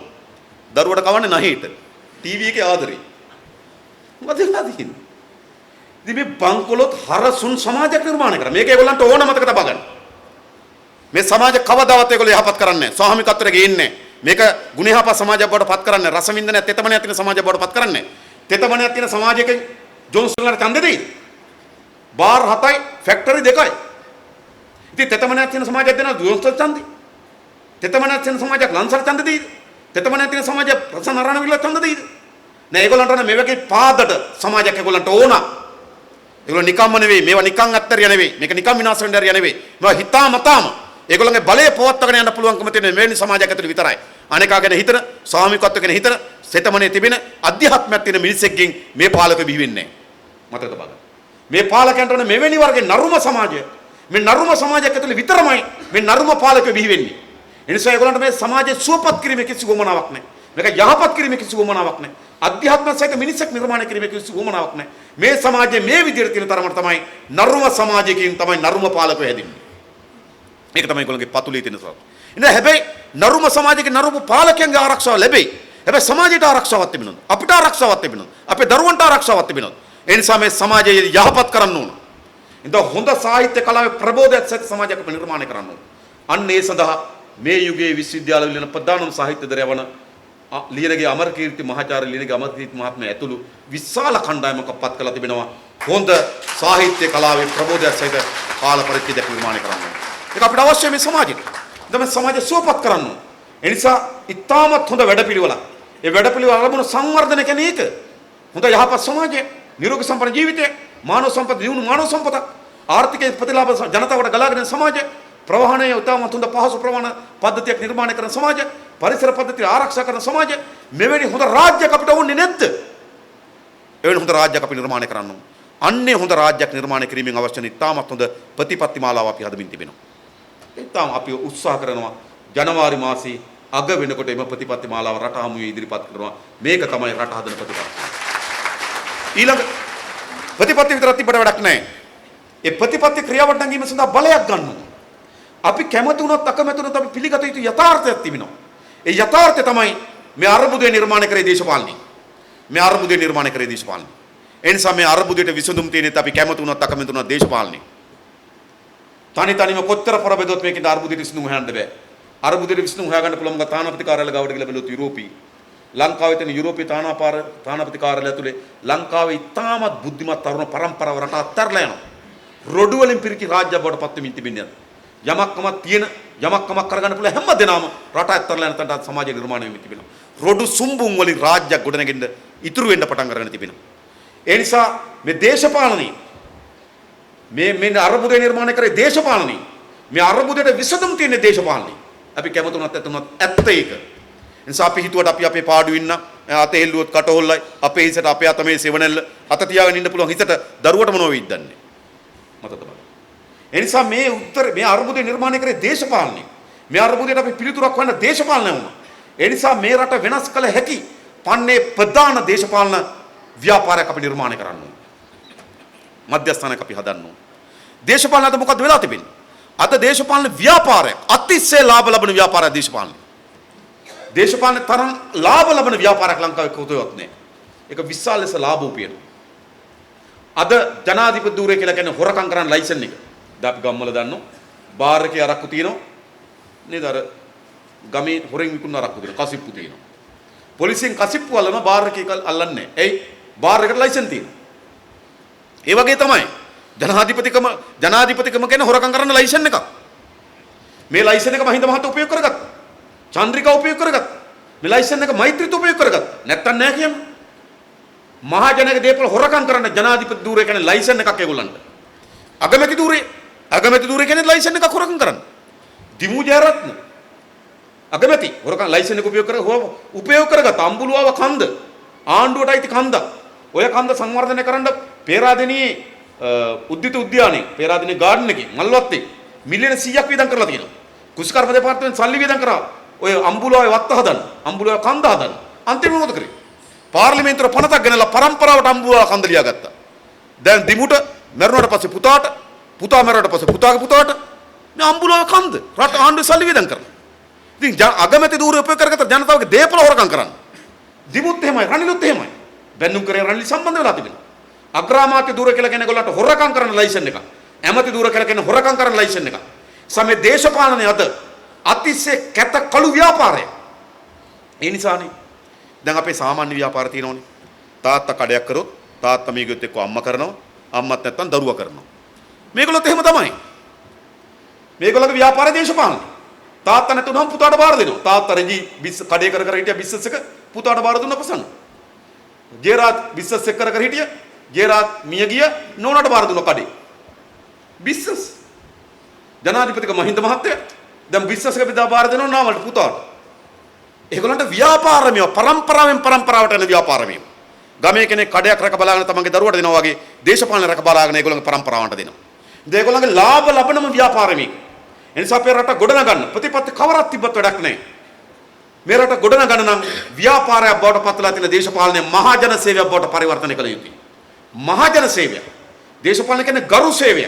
මහජන සේවය. හැබැයි අපේ රට දේශපාලන කියන්නේ කළු ව්‍යාපාරයක්. ලාභ ලබන කළු ව්‍යාපාරය. අන්නේ කළු ව්‍යාපාරය මහජන සේවය බවට පරිවර්තනය කරන්න ඕනේ. මේ වේදිකාවේ ඉන්න කිසිවෙක් අපේ හර්ෂණ සූර්ය කිව්වා බොහෝ අය දේශපාලන වේදිකාවට ගොඩ නොවැදුණු අය. හැබැයි විශාල පිරිසක් අද දේශපාලන වේදිකාවට ගොඩ වැදෙමින් ඉන්නවා. ඇයි? තව දුරටත් දේශපාලන විතන් වෙලා මේ රටට ඔහි ඉබාගාත යන්න දීලා ඉන්න එක වැරදි කියලා තේරුම් ගනිමින් තිබෙනවා. අද ඒ නිසා දේශපාලනට මෙතෙක් ගොඩ නොවැදුණු විශාල පිරිසක් අද වේදිකාවට ගොඩ වැදෙමින් තිබෙනවා. ගොඩ නැගෙමින් තිබෙනවා. මේ කිසිවෙක් මතක තබා ගන්න. මේ කිසිවෙකුට පුද්ගලිකව ගත්තොත් මේ සමාජ ක්‍රමය ඇතුළත යම් ජීවිතයක් ගත කරන්න පුළුවන් අය. අපේ ආචාර්ය අරණි ගත්තත් අපේ පීඨාධිපතිතුමා කැලණි විශ්වවිද්‍යාල සමාජ විද්‍යා පීඨේ පීඨාධිපතිතුමා අපේ මහාචාර්ය චන්දන අබේරත්න මැතිතුමා මේ ඔක්කොම අපේ සුගත් තිලකරත්න මැතිතුමා අපේ මුද නීතිඥ මහත්මයා නේද? මෙතන දැන් කතා කරා පැය භාගයක් විතර නේද? ඔක උසාවියේ කතා කරන ලක්ෂ 2ක් විතර ගන්නවා. එහෙම කට්ටිය. හරිද? ඉතින් මේ මොකටද මේ කිසිවෙකුට මේ තමන්ට ජීවිතේ මොකවත් කරගන්න බැරි නිසා දේශපාලනට අපෝය නෙවෙයි. මේ ව්‍යාපාරයක් කරගන්න දේශපාලනට අපෝය නෙවෙයි. තමන්ට ජීවිතේ ගත කරමින් තිබෙනවා. හැබැයි අපි හැමදේනම දකිමින් තිබුණා මේක වෙනස් කරන්න ඕන කියලා හිතන අය. මේක වෙනස් කිරීම සඳහා අදිටනක් තියන අය. ඒ වෙනුවෙන් කොට නැගෙන වේදිකාවක් තිබෙනවා. අපි මේක පුළුල්තම වේදිකාවක් බවට පරිවර්තනය කරන්න ඕන. ඒ නිසා අපි විශ්වාස කරනවා වැඩපිළිවෙල වගේම මේ රට ගොඩනැගිය හැකි ප්‍රධානතම ජනතා මධ්‍යස්ථානයක් ලබන අවුරුද්දේ මුල් කාර්තුව ඇතුළත අපි ගොඩනගන්න බලාපොරොත්තු වෙනවා. දැන් මහජන ව්‍යාපාරය. එනිසා තව දුරටත් මේ බෙලහීන අවලංගු වී තිබෙන දේශපාලන කඳවුරු දෙක වෙනුවට නව දේශපාලන කඳවුරක් නිර්මාණය කරන්න. අපි හිතන අපේ රටේ නිර්මාණය කරන්න පුළුවන් ඉතාම ප්‍රබලතම දේශපාලන කඳවුර අපිට නිර්මාණය කරන්න පුළුවන්. හැබැයි මොනතරම් නිර්මාණය කරත් වැඩක් නැහැ. ජනතාව ඉන්නේ ගම්වල දසදහස් ගණන් ලක්ෂ ගණන්. ගම්වල පුරවැසියා වෙනස් වෙන්නේ නැත්නම් අපිට හොඳ වැඩපිළිවෙල හදන්න පුළුවන්. හොඳ ප්‍රබුද්ධ නේද? අදූෂිත මිනිසුන්ගේ හොඳ ව්‍යාපාරයක් හදන්න පුළුවන්. කැපකිරීමක් ධෛර්ය විශ්වාස තියෙන අයගෙන් මධ්‍යස්ථානයක් හදන්න පුළුවන්. හැබැයි වැඩක් නැහැ. ඡන්දදායක දසදහස් ගණන් ඉන්නේ ගමේ. ඒ නිසා අපි කල්පනා කරන ඔබට පැවරී තිබෙන කාර්යභාරය මෙන්න මේ ගමේ පුරවැසියා වෙනස් කරන්න. ශ්‍රී ලංකා නිදහස් පාක්ෂිකයෝ ඔය විදිහට මිදිමින් එක්සත් ජාතික පාක්ෂිකයෝ ඔය විදිහට මිදිමින් රට වෙනස් කරන්න බෑ. ඒගොල්ලෝ එහෙමම නම් රටත් එහෙමම තමයි. එහෙනම් මේක වෙනස් කළ හැකි වන්නේ ඔවුන් වෙනස් කිරීමෙන් විතරයි. ඒ නිසා මෙතෙන් එක්රැස් වී සිටින ඔබ වෘත්තීය වේදීන් විවිධ ශාස්ත්‍රවල වැඩ කරන අධ්‍යක්ෂින්තර විශාල පිරිසක් මෙතන එක්රැස් වී සිටිනවා. මම හිතන ඔබට විශාල කාර්යභාරයක් පැවරෙනවා. ඔබ හැම කෙනාම මේකේ කොටස් කරුවන් බවට පංගු කරුවන් බවට පත් වෙන්නේ නැත්නම් මේක වෙනස් කරන්න බෑ. ඔබට යම් හඬක් තිබෙනවා. ඔබට යම් සමාජ පිළිගැනීමක් තිබෙනවා. ඔබට ඔබේ අසල්වැසියගේ ගෞරවයක් තිබෙනවා. මේ සියල්ල උපයෝග කරගත්තොත් ඔබට පුළුවන් ගමේ කෙනා වෙනස් කරන්න. අපි හැමදෙනාම සාමූහික ප්‍රයත්නයක් දරුවොත් අපි හැමදෙනාම ස්ථිර අධිටනින් යුතු ප්‍රයත්නයක් දරුවොත් මේක වෙනස් කරන්න පුළුවන්. ඒ මිනිස්සු හැම කෙනාම කියන්නේ වෙනසක් ඕන. දැන් නම් හරියන්නේ වෙනසක් ඕන. ආයෙ ගිල්ලා කතරි ගහන එක වෙනම දෙයක්. වෙනසක් ඕන. හැබැයි වෙනසක් ඕන කියන අයට වෙනස මොකද්ද කියලා අපි කියලා දෙන්න අසමත් වෙලා තිබෙනවා. වෙනසක් ඕන කියන එක පොදු දෙයක්. හැබැයි වෙනස මොකද්ද කියලා ඇහුවොත් ඒක බෙදිලා තියෙන ගොඩක් ඒවට. දැන් වෙනස මොකද්ද? මොන වර්ගයේ වෙනසක්ද? අන්න ඒ වෙනස අපි නිර්මාණය කරන්න ඕනේ. ඒ නිසා හොඳ වැඩපිළිවෙලක් හොඳ මධ්‍යස්ථානයක් අපි ගොඩනගමු. අපි අපේක්ෂා කරනවා ලබන අවුරුද්දේ මැද භාගය වෙනකොට පාර්ලිමේන්තු මැතිවරණයක් අපි අපේක්ෂා කරනවා. ඒ පාර්ලිමේන්තු මැතිවරණයේදී මේ රට වෙනස් කළ හැකි නව බලවේගයක් අපි නිර්මාණය කරමු. ඒ සඳහා හැම කෙනෙක්ගෙම තමගේ කාර්යභාරය වැඩ කොට සිදු කරන්න ශක්තිය හා ධෛර්යය ප්‍රාර්ථනා කරමින් මම නතර වෙනවා. බොහොම ස්තුතියි හැම දිනකටම ජය වේවා කියලා ප්‍රාර්ථනා කරනවා.